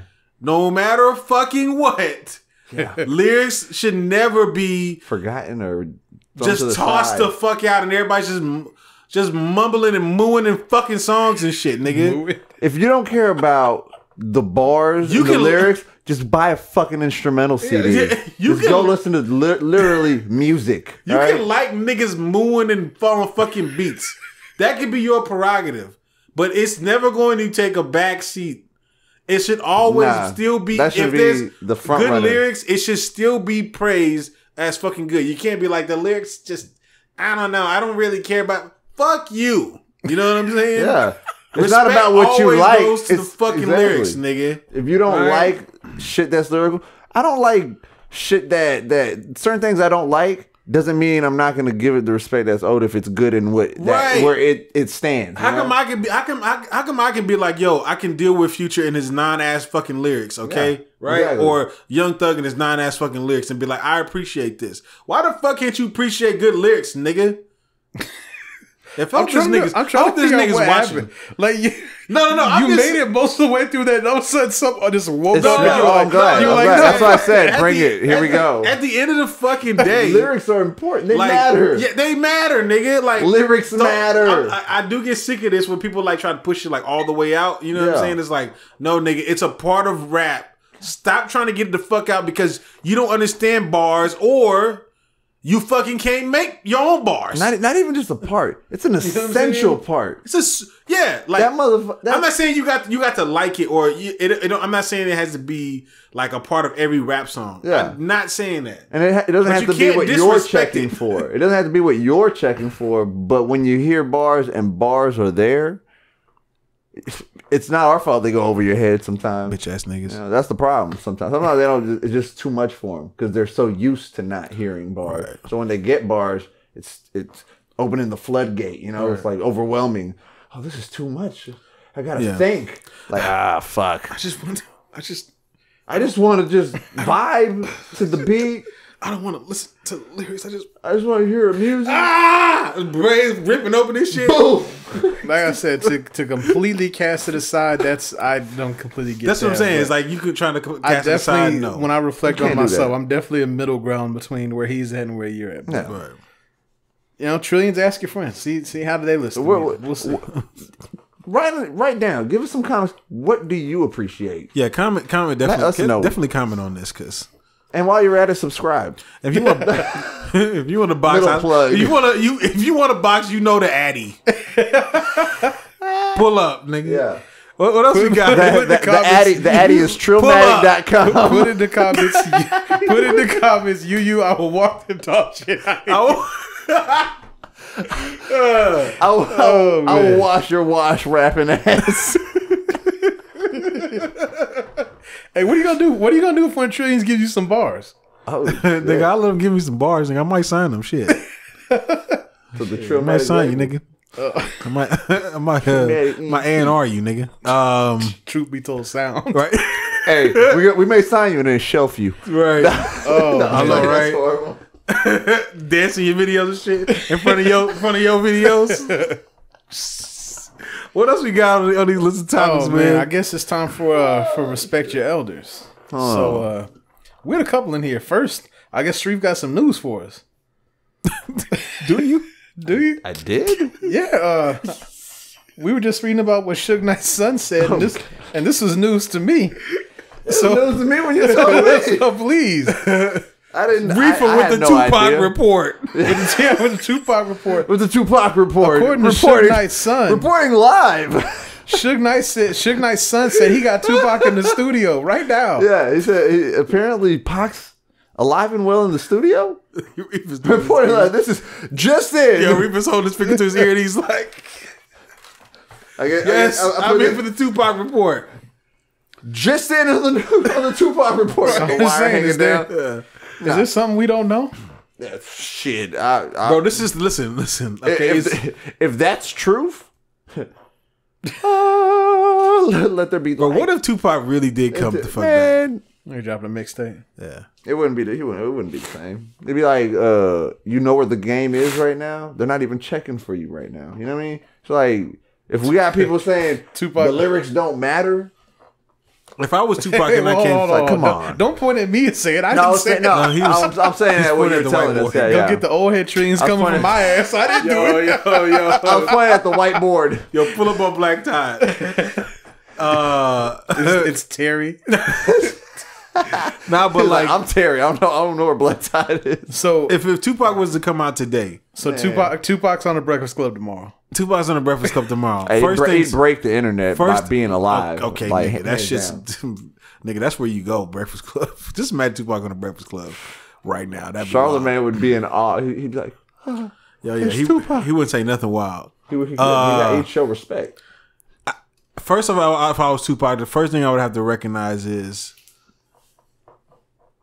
I would let everybody know off top, I do not rap anymore. At that point, yeah. I just don't. I ain't doing no features. I'm running for president. I don't care how much you got? No. I'll talk on the front of your song and that's about it.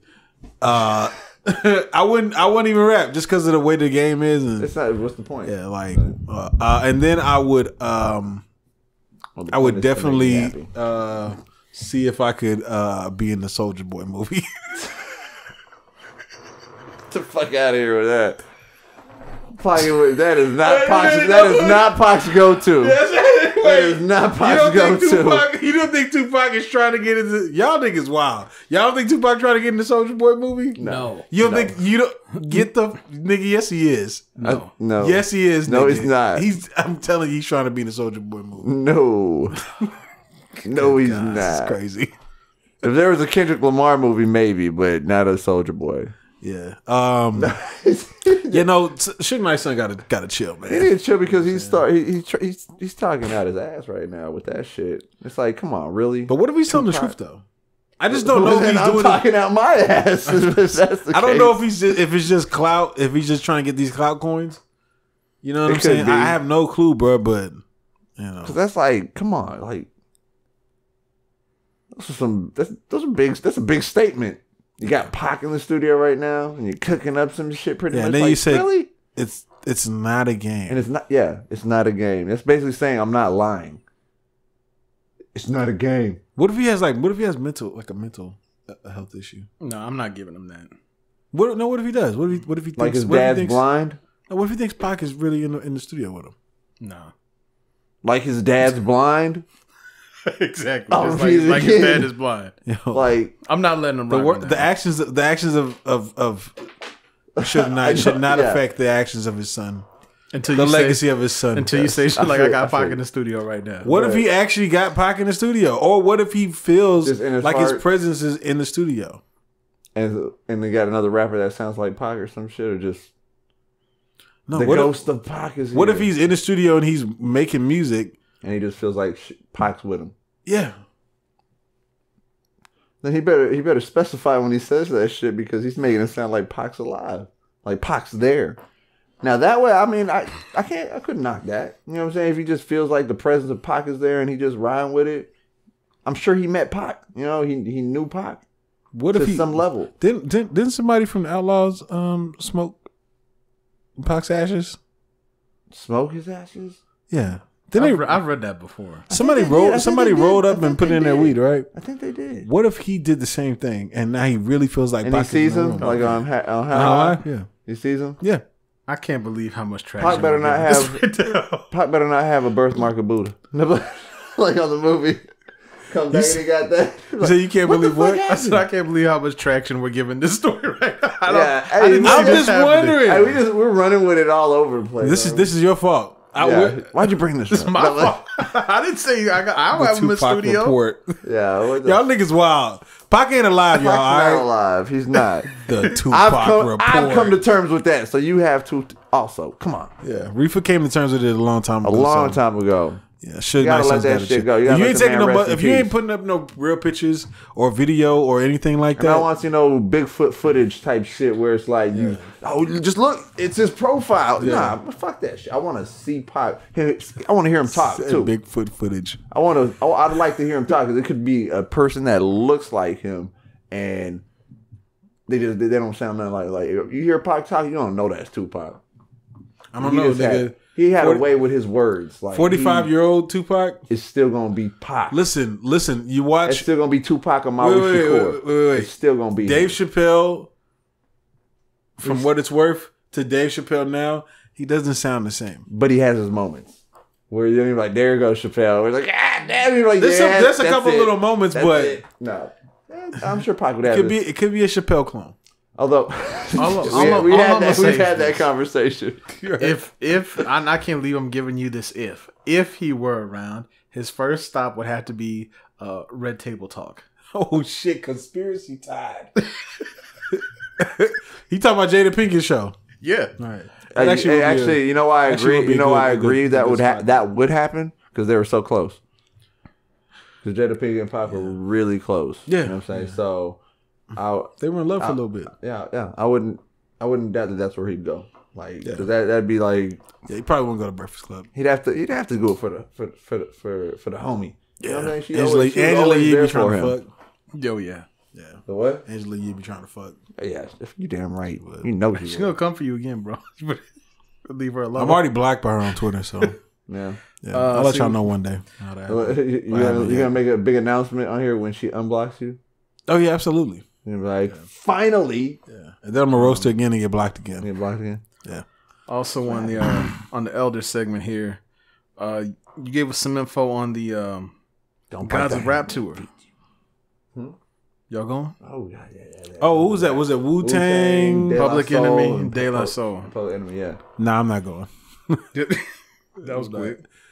I will go see Wu-Tang. I was gonna say, but I'm that saying, would be to me that would be the highlight of the show. Wu-Tang, Public Enemy is kind of ahead of my time, and I never really got into De La Soul shit like that. I've just heard just little stuff from De La Soul here and there. Yeah, Wu-Tang celebrating 25th anniversary of Enter the Wu-Tang, 36 Chambers. Public Enemy celebrating 30 years of It Takes a Nation of Millions to Hold Us Back. And De La Soul also celebrating a 30th anniversary of 3 Feet High and Rising. They're doing 3 dates in the UK. Yeah, that's all it is. It's 3 days in the UK. So it's not even here. I don't. Well, yeah, you're right. I don't know of. I'm gonna just be real. I'm not even gonna sit here in front act like I've been like this huge De La Soul fan. Nah, I guess I know a lot of people like De La Soul, and I get to respect it, but I just never. I said 30th I never got into anniversary, jamming them like, oh, I gotta get the new De La Soul. Right. I didn't do that either. Slum Village though, I fucked with Slum Village, but not De La Soul wasn't really mine. Okay. I mean, they had shit that be out, you'd hear it, just listen to it, but it's not that. I popped it in and was like, I'm listening to it. Yeah, right. That didn't happen really. Maybe I should listen to some De La Soul. Probably enlighten you. I should probably listen to this next week. I'm just gonna turn on some De La Soul and just yeah, why not? Why not some Public Enemy? I've heard Public Enemy shit, but I just never really Fight got the power. I just never really got down with it because it was always like real political. The political stuff didn't really bother me because a lot of the stuff that they said then still stands now. Shit. Yeah, no, it wasn't. And I realized that like my Public Enemy was Dead Press. You're damn right. You know what I'm saying? That is our Public Enemy. That was like my Public Enemy. So I respect. I never even thought of it like that, bro. But you're damn right. Oh yeah, that's what it was, man. Just the militant. Mm-hmm. You know what I'm saying?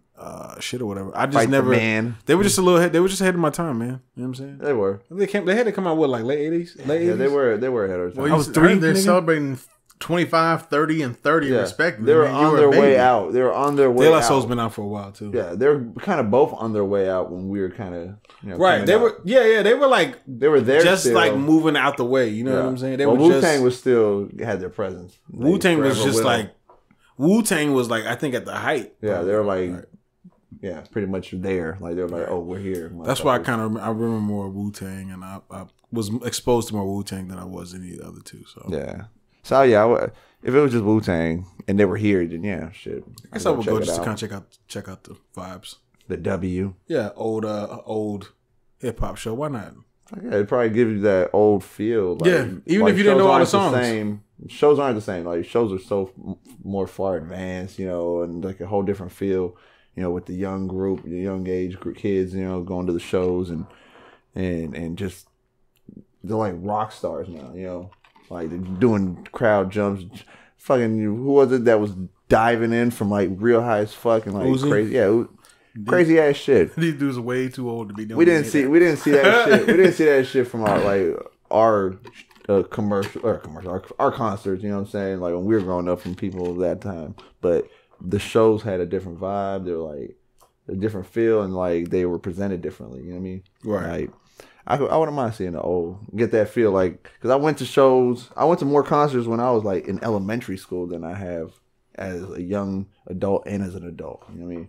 Like really? So, yeah. I haven't been to a concert in a while, to be honest. I saw Outkast when I was in elementary school. Like I went and saw that ass at a show, and that shit was dope. But I was a kid. Like, some cool ass parents. It's just like they're like, yeah, we'll take you. My mom would take me to the show all the time. She'd take me and my brother. And your mom and dad was in the Outkast? But no, they weren't into any of that shit. Like, they knew we were. Okay. We went to see Bone Thugs and Harmony. Now my parents both took us to see like R&B shit. Like we saw Boyz II Men and Monica brand. They like them? That they that's something that they're like. They ain't over there jamming it at the house, but your mom and dad listening to Brandy and Monica, The Boy's Mind is wild. That wasn't out yet. That wasn't out yet. They weren't doing it like that. They performed separately and shit. Oh, okay. Yeah, but ironically, later on they did do that shit. But. That's just a wild like image because I know your mom and dad sort of like see them like listening to like Boys to Men. That's probably more up their alley. But that's why I'm just like picturing that because I just don't picture like your mom and dad like it's so hard to say I'm down on bended knee. Like seeing shit like my dad was looking at my mother like that wasn't happening to me either. It was more just taking us because we wanted to see it, even for those. But that was more like. I guess doable for him, like the hip hop ones, the rap ones, the bad lyrics. Yeah. Parents. My dad didn't want to go to some of those. He was like, I'm not going to this one. Yeah. You know, your mom can take you. You're like, it's DMX. What's the problem? Come on. Yeah. He doesn't say nothing bad. Yeah, all right. This is all the worst shit. Yeah, man. Shout out to Wu-Tang. Shout out to the OGs. Shout out to old head concerts. we got anything else on the list? We ready? Yeah, we got two more on the elders section before we get to the reviews. So we noticed you were out there.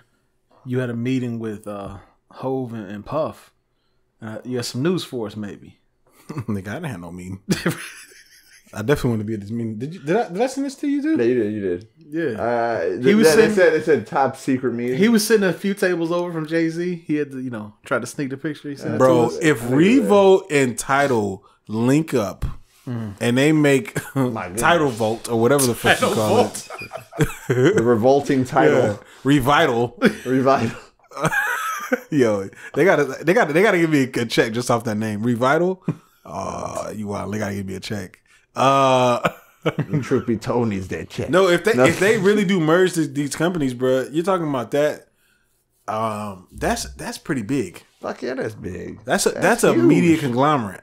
Huge. You know what I'm saying? With all the content that they possess on Tidal, mixed in with the content that they got on Revo, which is just an actual TV channel, that's pretty fucking big. Fuck yeah. You know what I'm saying? And it's about damn time. And that's where we need to end up. You think they can get it done? I don't see why not. Oh, they can get that done. I feel like it's already. I don't know what they're gonna. Let's not get ahead of ourselves. I don't know what they're trying to do. That's true. That's true. We don't. This is all rumor. It's all speculation. But for them, from what I've read, I don't know if that's how true what's being said in the article it is. But it said they had a lot of their high profile people from their companies with them. So it does sound like some merger talks. You know what I'm saying? Yeah. People trying to get on the same page, or they could be planning something big. It could be an event. Could be a something that'll be presented on both platforms. Right. Yeah, that too. Yeah. I just don't know what, but I do like the idea of Revo and Tidal merging together. They've to form one company. The two of them have both shown that they're definitely savvy businessmen. So I'm sure whatever they're up to, whether it's just for an event, merger talks, whatever it might be, it's big business. I think it's going to be a nice deal. Fuck yeah. One way or another. Well, they're definitely mature enough to be able to work with each other. I just don't know how well they are as businessmen together, just given their history. You know what I'm saying? Oh, yeah. I don't. I think they're past all that though. They're more business. Yeah, they're older now. Like, but it's not even like hip hop wars. Like it's just like we're trying to make money and push forward the culture. And, okay, you know I'm not talking about like any of their their beef or the wars or whatever. When I say their history, I'm talking about just like Jay-Z's history with Dame or Diddy's history working in business. Just working in business. You know what I'm saying? Gotcha, like, Diddy's kind of a brash, loud kind of person. Jay-Z's a little more reserved, calm, laid back. Dame was a little brash and loud. Well, not little, a lot. Yeah. You see how that kind of ended out with it still is, you know what I'm saying? You see how that ended out with Jay and Dame. You know what I'm saying? I don't know if they're really as compatible of business partners as true. You see what I'm trying to say? I see what you're as saying. they may come across. They seem like they're good friends, and they seem like they they probably have like a healthy competition with each other, so who can get the most money this year. You know what I'm saying? I just don't know how that is with them working together. I do know that they support each other. You know what I'm saying? I mean, and that could also be why, again, like you said, we're speculating. Right. But that could also be why you bring all those people with you. Yeah. The people that, you know, have to get in the trenches and get it done. Right. Like actually execute these ideas, you know? I mean, shit, anytime you got two of the biggest names in hip hop, damn near $2 billion sitting in the same room together. Right. I'm sure they're up to something big. What if one's selling one to the other? I don't see that. No way. No way. Well, I don't think Jay-Z's giving up title. He already sold off enough to Sprint. The Sprint at 33% or something like that? Yeah. But he still owns the he still owns it majority. in full. Yeah. So 66 or whatever, yeah. But Revo, I don't think they've both built both of those things up. Mm-hmm. That selling the one to the other just seems like why did you work with this? It just seems like a dumb move. Well, I don't want to say a dumb move, but I'm just trying to throw all options out there. No, I don't want to say it's dumb, but like I think that like why, right? That's you know what I'm saying? Like why you did that? Like why would you do that? Yeah, like Revo, like you got like they're both like the first. I don't want to say first, but Revolt being like this black-owned TV channel or based around music. Mm-hmm. You know what I'm saying? Like their own MTV. Title is, you know what I'm saying, this black music streaming service. Yeah. I feel like I don't want to say one of them will be like a sellout, but like I'd be a little upset if Jay-Z sold Title. I'd be like, damn, come on, bro, what the fuck? Yeah. All this money in this shit. Same with Revo. I'd be the same way. Like, bro, come on, man. You know what I'm saying? We're just getting started. Yeah, like exactly, bro. That's what it is. It's like they just got started. You know, even though they've been doing it for like I don't know what, probably the last to think 5 or 10 years, or whatever. But for a long-term company, that ain't shit. Like for a company that could be here for like NBC. Yeah, you know what I'm saying? Type shit, right. It's like y'all giving up this early in the game. You know what I'm saying?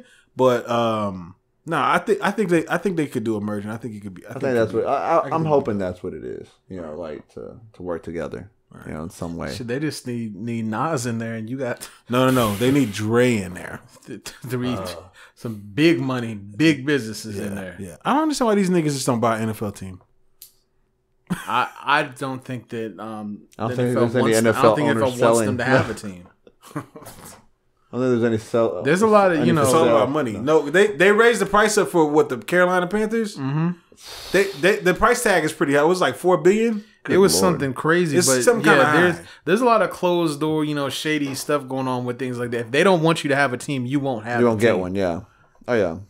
Nah, they can get a team. It's 2019, man. Matt Johnson walk up in there. Listen, I'm telling you, bro. I'm telling you, they can have a whole coalition if they walk up in that motherfucker with them black suits. And I'm not talking about just Jay-Z walking. I'm talking about Jay-Z, Diddy, Magic Johnson, Dr. Dre, all these motherfuckers, right? And they walk up in there like, "Yo, where's the team at, baby?" I'll tell you the difference. We're buying the team. They got the team. The difference is, bro, Magic. Well, one, he's just so loved in LA anyway, but he was a player. He doesn't shake the table as much. I think, for lack of a better term, they're a lot more scared of Diddy, Dre, and Jay-Z than they are of Magic Johnson. Here's the thing though, Magic Johnson knows how to maneuver in that. That's why he does with you. He does. But money wise, the 3 of them to 4 of them, they got it. And that's not even including investments that they can take from minority owners. With the things that like they've Steph said, Curry and Steph said he's more than happy going I know. on it. Yeah, that's what I'm saying. And we're not even talking about just that. There's other people out there that got. That's not Jay-Z money, but they got money. There's a lot of other people out there that got money. But you got to look at Rihanna. The statements that they've made that you know what I'm saying? Hove, Diddy, and them have made toward the NFL about things happening. They don't want to let them in. They don't want their owners to be involved in all this. Who's not going to let them in? The NFL itself, or you talking about the other owners? I think the other owners, and I think not that they would ever admit it, the NFL too. Yeah, working together. Old head powers that be.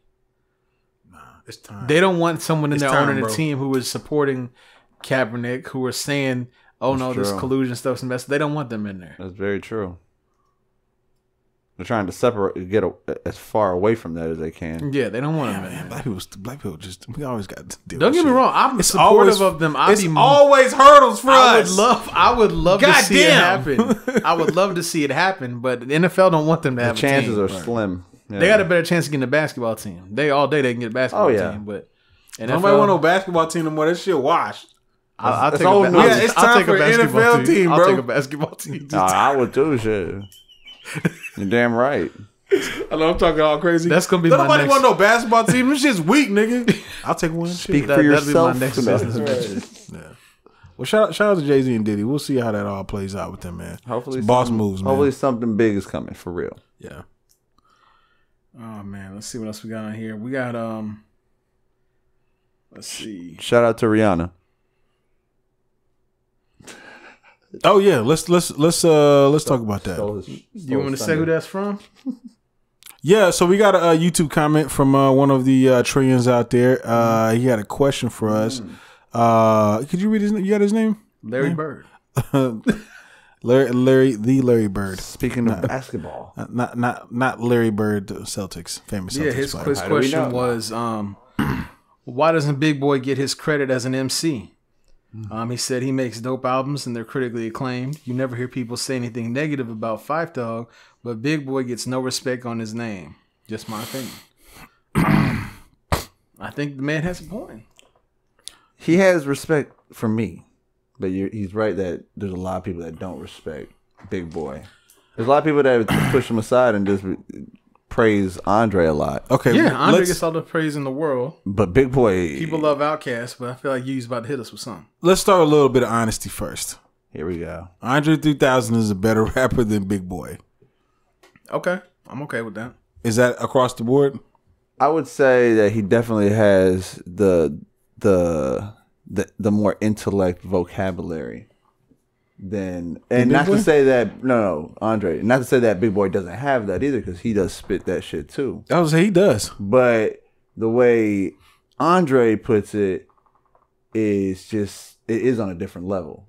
Like he's on the next level where it's almost like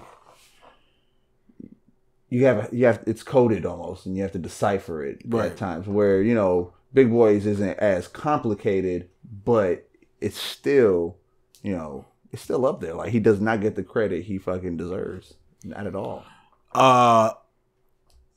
He doesn't get the credit he deserves. But I think that one of those reasons is because I feel like Outkast's time was cut short. Mm-hmm. You know what I'm saying? Because of Andre and, him not really feeling it. I feel like they didn't really have like the proper send off. You see what I'm saying? They didn't. Like we didn't give Big Boi his props because like right now they're giving Missy Elliott props. Right? You know what I'm saying? So whenever it's time to give Outkast their props, are we giving it to Outkast? Are we giving it to Andre? Are we giving it to Big Boi? You see what I'm trying to say? Does that make sense? Okay. I would say we'd have to give it to Outkast as a whole. You're gonna give it to Outkast as a whole, but what about Big Boi? You see what I'm trying to say? I don't know. I think Larry Bird has a point that he doesn't get as much recognition as I think he should. Like he's definitely skilled. I think we do give a lot of praise to 3000. I do think 3000 is a better rapper, but I think when we get around to that point, and then we really gonna feel old then when it's they're praising Outkast as the old group, but I think you got to recognize both of them. I mean, you do got to recognize both of them, but the game recognizes Andre so much. Maybe Big Boi needs like a separate, because he's definitely put out more solo albums than Andre. Yeah, he is. Well, he's put out like 3 solo albums. And he put out a joint album with that Big Grams album is so good. I've been saying that a long time now. Right. What was the name of that group? Big Grams. It was no, Big that was Boi the album. Fanagram. Yeah, right. Yeah. They did that, and I think he put out 3 solo albums. In 2010, we got Sir Lucius Left Foot, son of Chico Dusty. Right. 2012, we got Vicious Lies and Dangerous Rumors. And Big Grams, that was in 15. And in 2017, we got Boomerverse. Right. So the man's put out 3 solo albums. Okay. Some of those, I'm not going to say every song on those albums are fire, but there are some fire songs on those albums. And so off top, he's got to be measured a little bit differently. Just because Andre 3000, as much as like everybody loves Andre 3000, he ain't gave us this. He didn't give us Big Boi gave us this shit. Yeah. You know what I'm saying? He actually gave us what we wanted. We wanted some right. where Andre didn't give us the actual. This nigga's playing pianos. Yeah, hip hop album. You know what I'm saying? Yeah. I also feel like Big Boi was like more of like he hit you with more of the player rap. You know, where he said more player shit, where it kind of like speaking for the pimps and the players. He would hit you with those type of bars as well, where Andre wasn't really spitting about that. You know, where Andre was on. He was just on. He was spaced out. Yeah, shit. I was gonna say he was on another planet. Right. You know what I'm saying? Where he really was. With that, I mean, yeah. Look at the album covers. Yeah, not There's the always album, something interesting going on. Check out the music videos too. I mean, just his persona in the videos himself. Like he kind of was he was out there. I think people give Big Boi his props, but I just don't think that it's happening on a large scale. People give Fife his props, but he doesn't get his props on a large scale either. You know what I'm saying?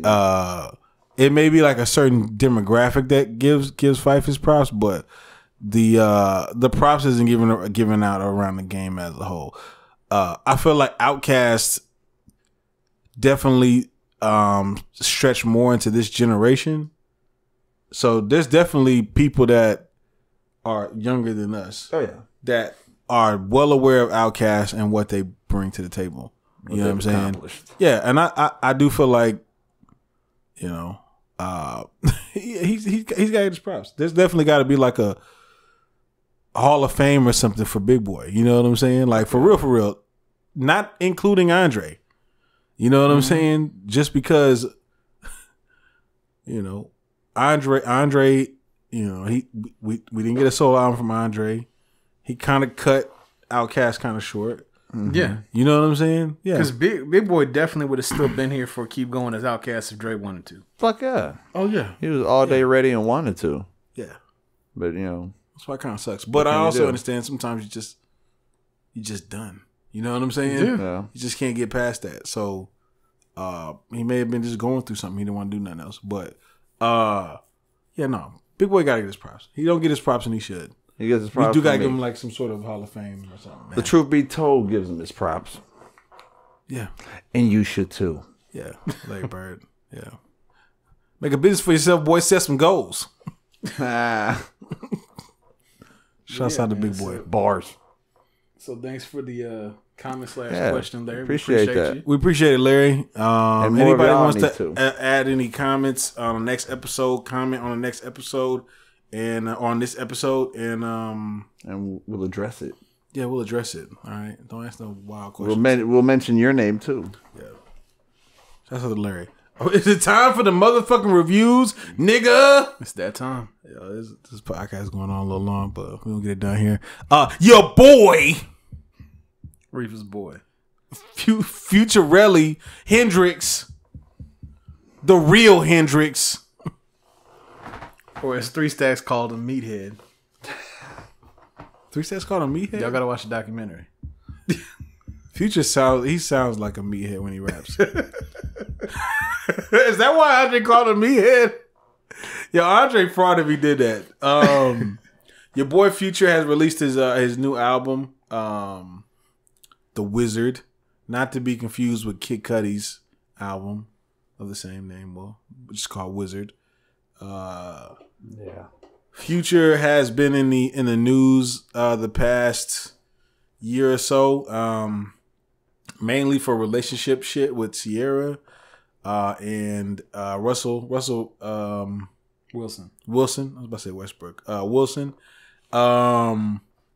He's been catching a lot of flack for some of the stuff he's been saying and doing. Yeah. Which I would think that would go into the content of this album, which I kind of felt like some of it did. Absolutely. What did you guys think of? Well, we could start with Riffa. I couldn't tell you. you didn't listen to the Future album? Did not. All right. I did. All right. Well, that's that. And that is my review. All right. Did you not know the Future album came out? I didn't realize we were doing reviews, honestly. Oh shit. Oh damn. Well, all right. Yeah. Well, you know, it is what I'll it get is. y'all's take. Yeah. What about you, Black Todd? I like this one more than, what was it, Beast Mode 2? Last one we talked about from Future. Yeah. Definitely like this one more. I agree with you. You can definitely hear some of the stuff that has been going on. He's been talking about. It's, you know, it's an okay get. We had, let's see, how many tracks did we have? It was 20. Yeah, I was saying 20, quite a bit. Yeah, but here's the thing though with this album, there are 20 tracks, but it's only an hour long. It's only an hour long. There's a lot of like 1.5 minute, 1 minute and 40 second. There's a couple of those songs on there. So, when I'm listening to it, I'm like, all right, that wasn't that bad. It was like I could I could appreciate some of these shorter songs. Yeah, you know what I'm saying. They get straight to the point, get in, get out, good. Yeah, you know what I'm saying. I have no problem. I don't need 3 whole verses of you doing what he does. Yeah, doing what you do on this particular song. You know what I'm saying? There's something like I can see that. It's just more efficient. It makes me appreciate the song a little bit better. You know, I'll listen to it a lot more. You know what I'm saying? Makes it more bearable. I don't want to say bearable, but that's how you make it sound. No, it's just like he's got like these like one verse songs, and he does like maybe like a bridge kind of hook. Remind me of Suicide Boys does that kind of where they have short. They're not that long, like 2 minutes, kind of right, like change. 2 minutes and 2 and 10 or something like that. Yeah. Okay. There's definitely songs like that. What was your favorite track on there? Mine was "Promise You That," track 9. So I really liked.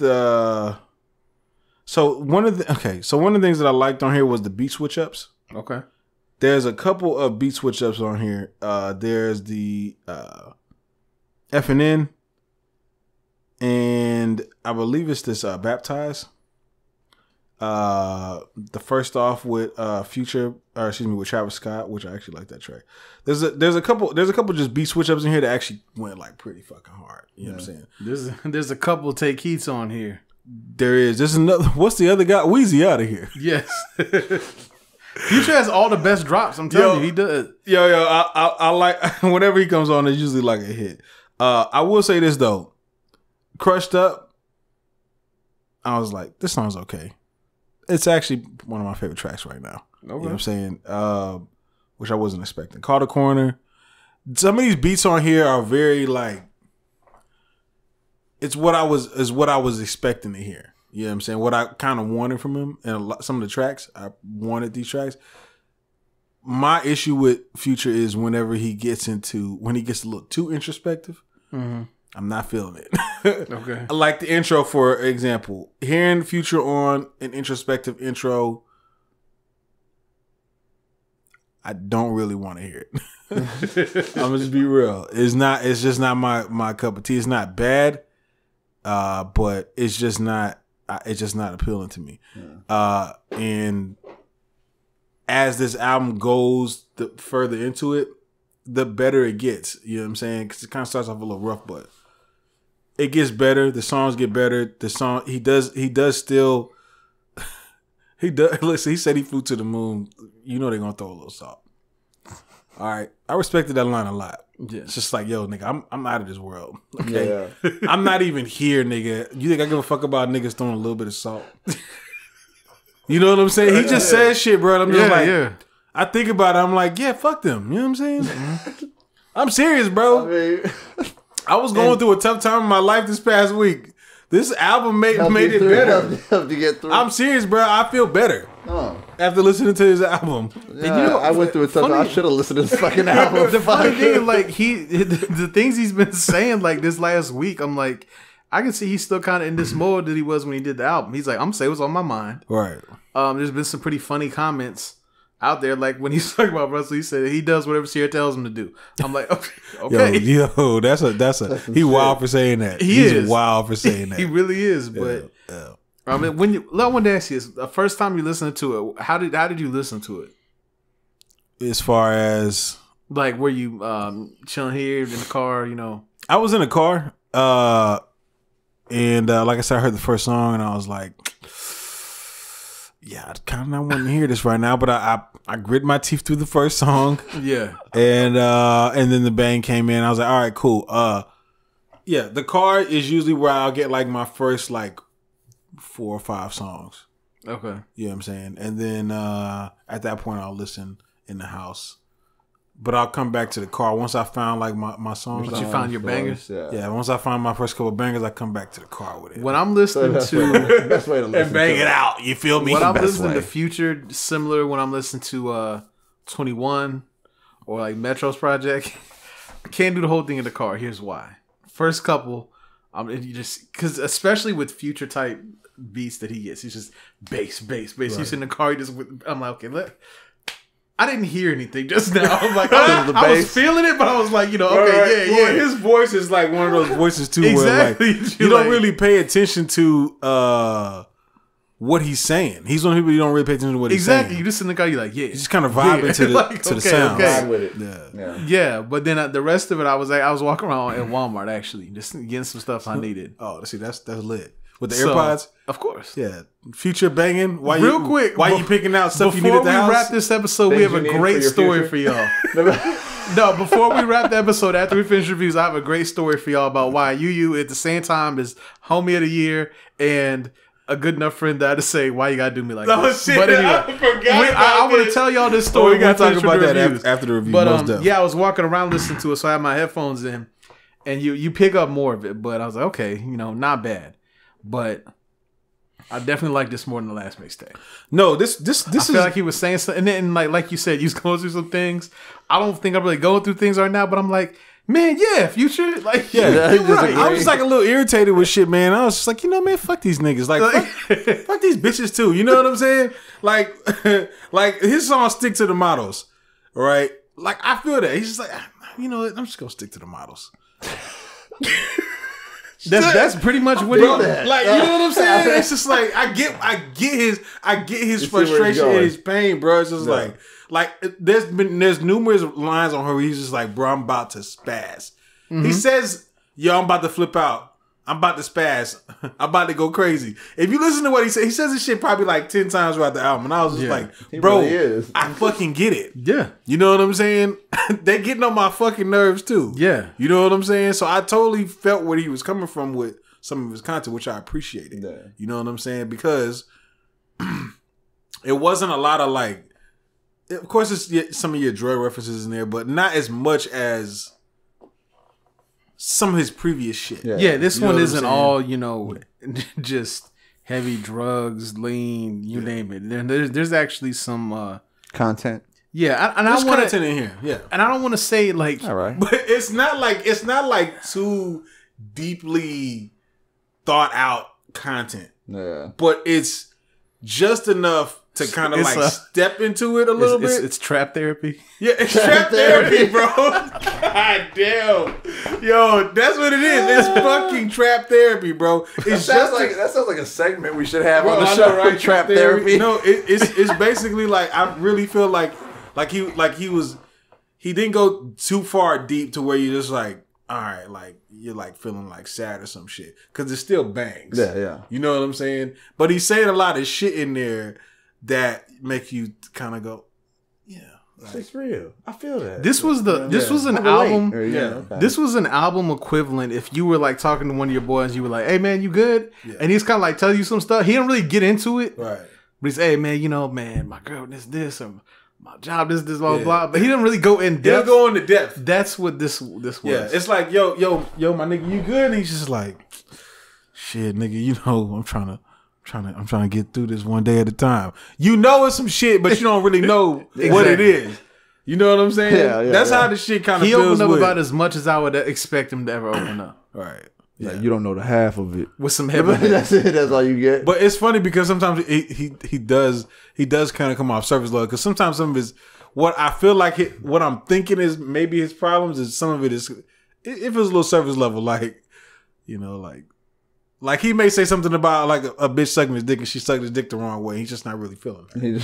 You know what I'm saying? Like that's like Future and like the extent of his problems. Yeah.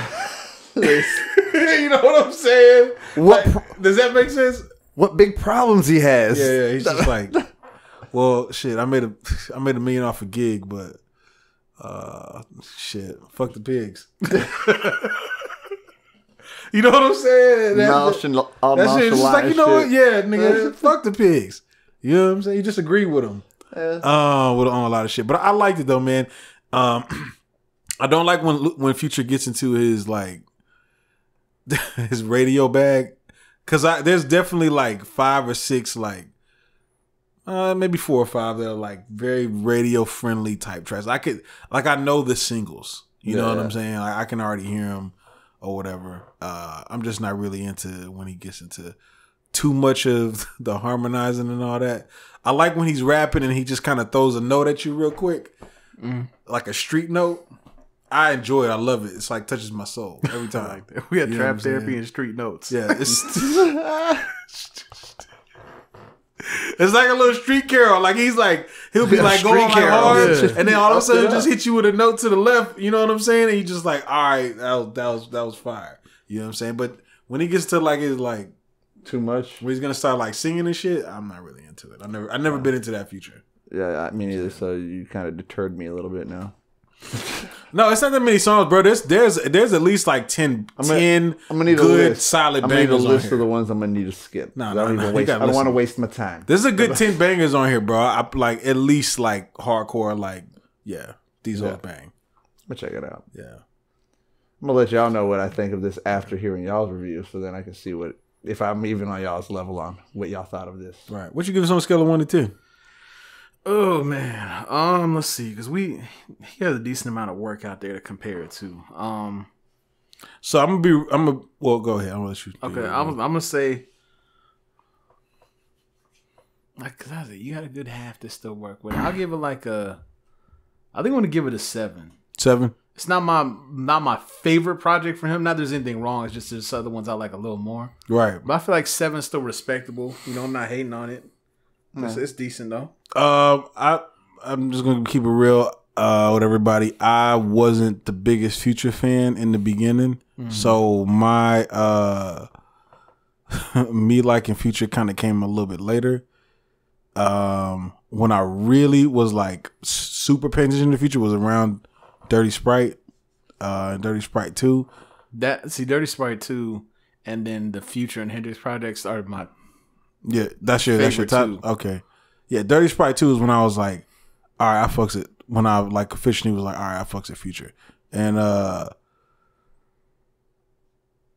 Dirty Sprite 2 is definitely better than this. You know what I'm saying?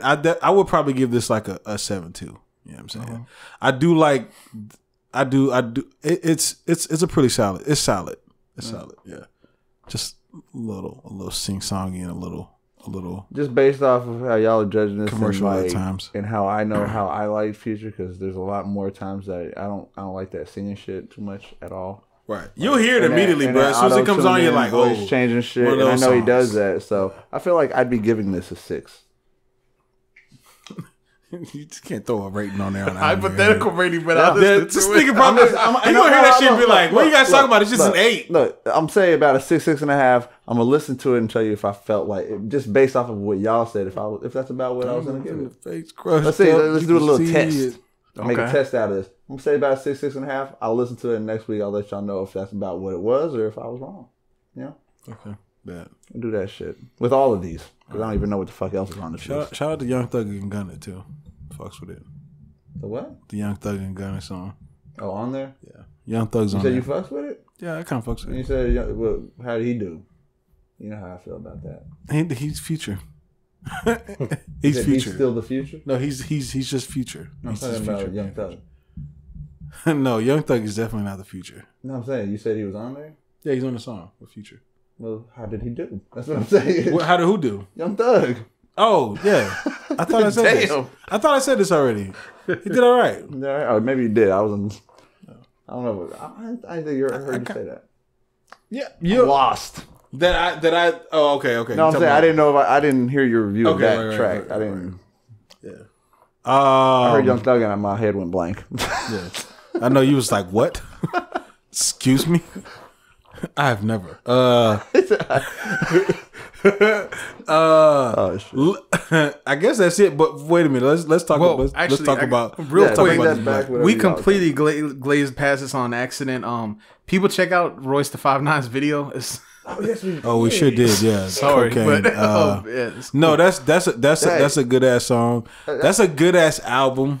I think that should be under artistic ignorance. It was, and it somehow we completely missed that. Oh, it still is under artistic ignorance. Right. No, it's a great video. It's a great song. It's if you listen to the album, it actually flows with the album a lot better. That song because it's kind of like a part of like a story almost. I want to say like a story almost. You know what I'm saying? Like that, to where when you hear it, it kind of flows in because he talks throughout the album. He has his little breakdowns and tells you little stories in his life. Just the stuff that, like this shit when he was talking about his brother. Bro, that shit was so fucking good. I was like, bro, I was there. You was like in the room, right? You were in the fucking room, right? Come on, Ryan, really? Did that happen, Ryan? Come on, I love that. Oh shit, no, that album is a good ass album, bro. That's definitely one of my tops on 2018. Yeah, it's like top 3. I would say top 3 too. Yeah, I mean, most definitely. That shit was fire. A lot of albums drop. I have to read. I would say there's a long, there's a lot of albums, but I have to put that one and Pusha T's up there. Like those two were just like because you got to listen. Like I went back and listened to those definitely multiple times. And right. To be able to decipher those, like they had some shit that you really had. Royce had like a.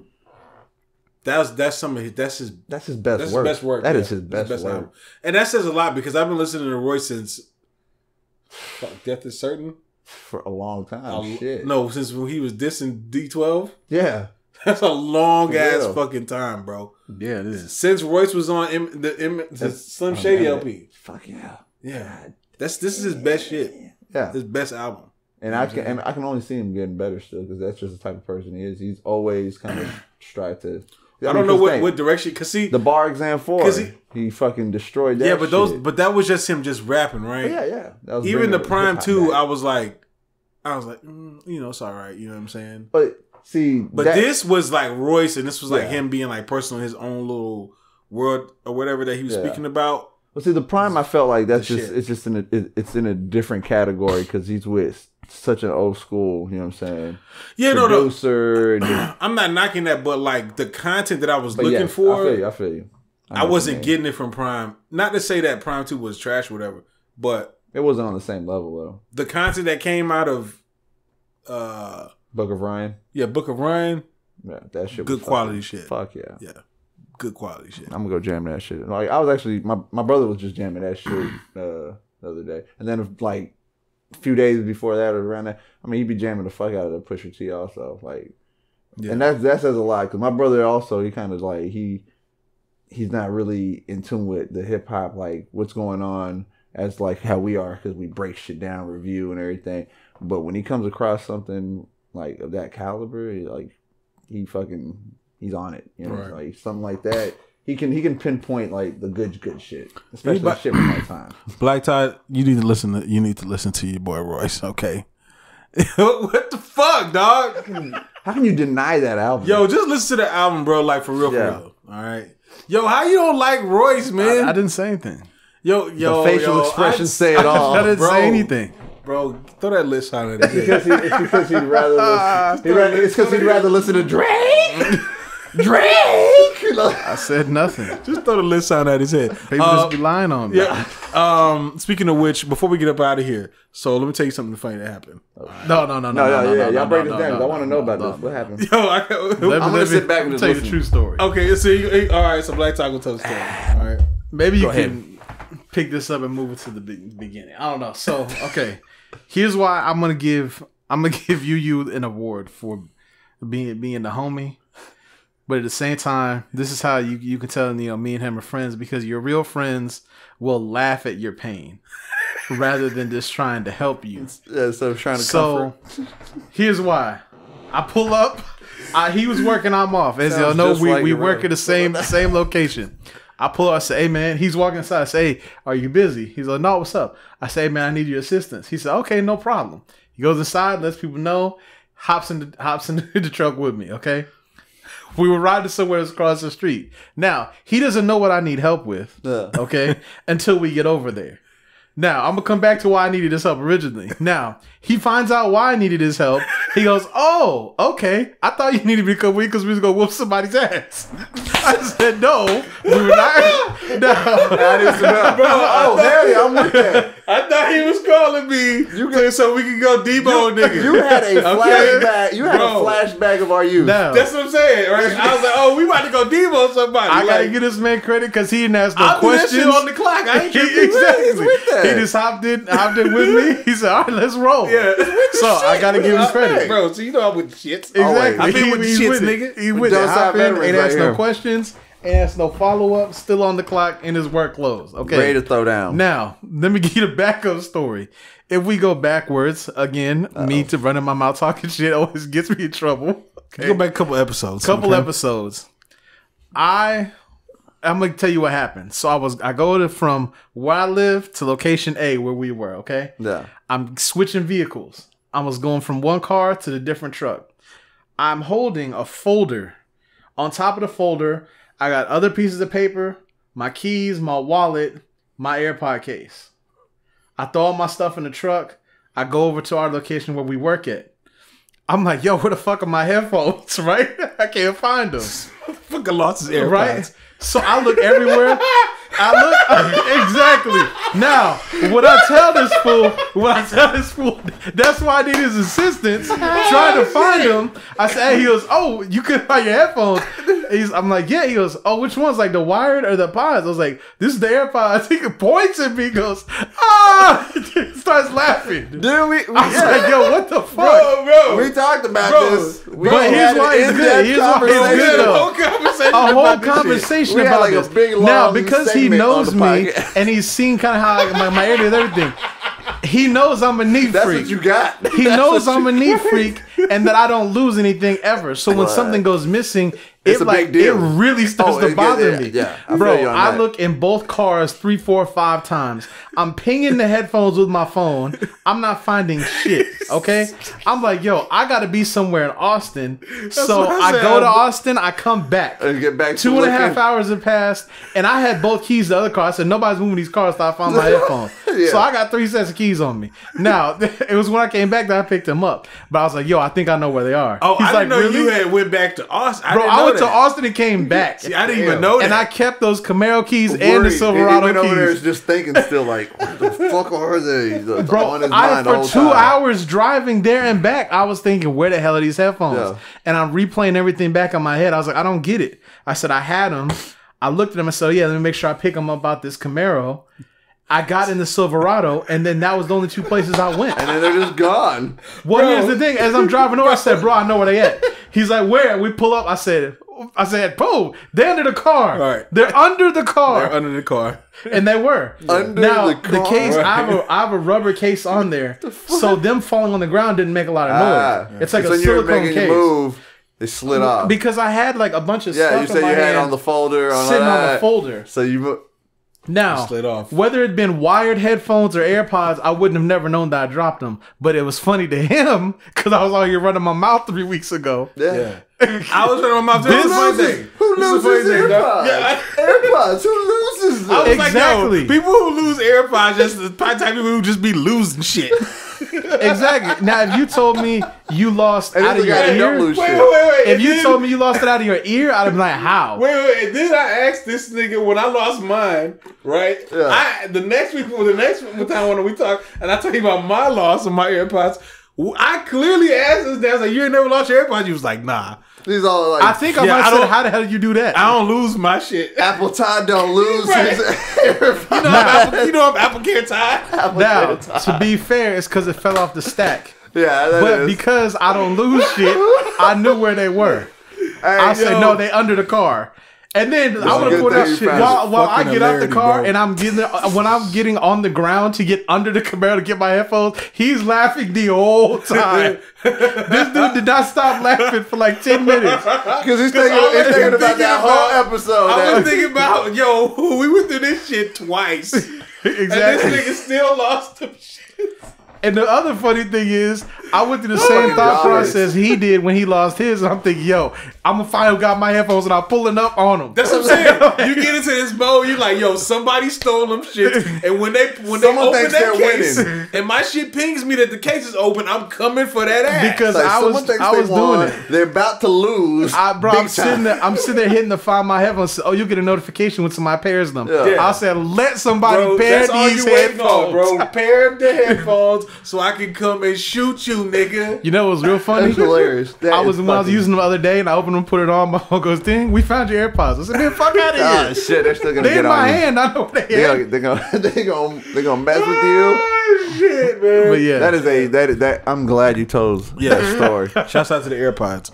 Shout out to them. We are to everyone who's lost them and found them again. We are at the end of the podcast, y'all. We appreciate everybody that joined us on this episode 149. Subscribe. Truth Be Told podcast. Make sure you subscribe on all the podcast apps. Subscribe on YouTube, trailmatic.com/YouTube. Make sure you follow us on Instagram at Ben Trailmatic. And BenTrailmatic.com/merch. That's right. Help support the cause. Yes, and we gonna be up out this thing. Know what I'm saying? Deuces. Smoke some, bitch, to get lit. Cause the fight go with that. Throw that list sign at his head. Thanks for listening to the Truth Be Told podcast. Be sure to subscribe and log on to trailmatic.com for the latest in underground music, film, fashion, and more.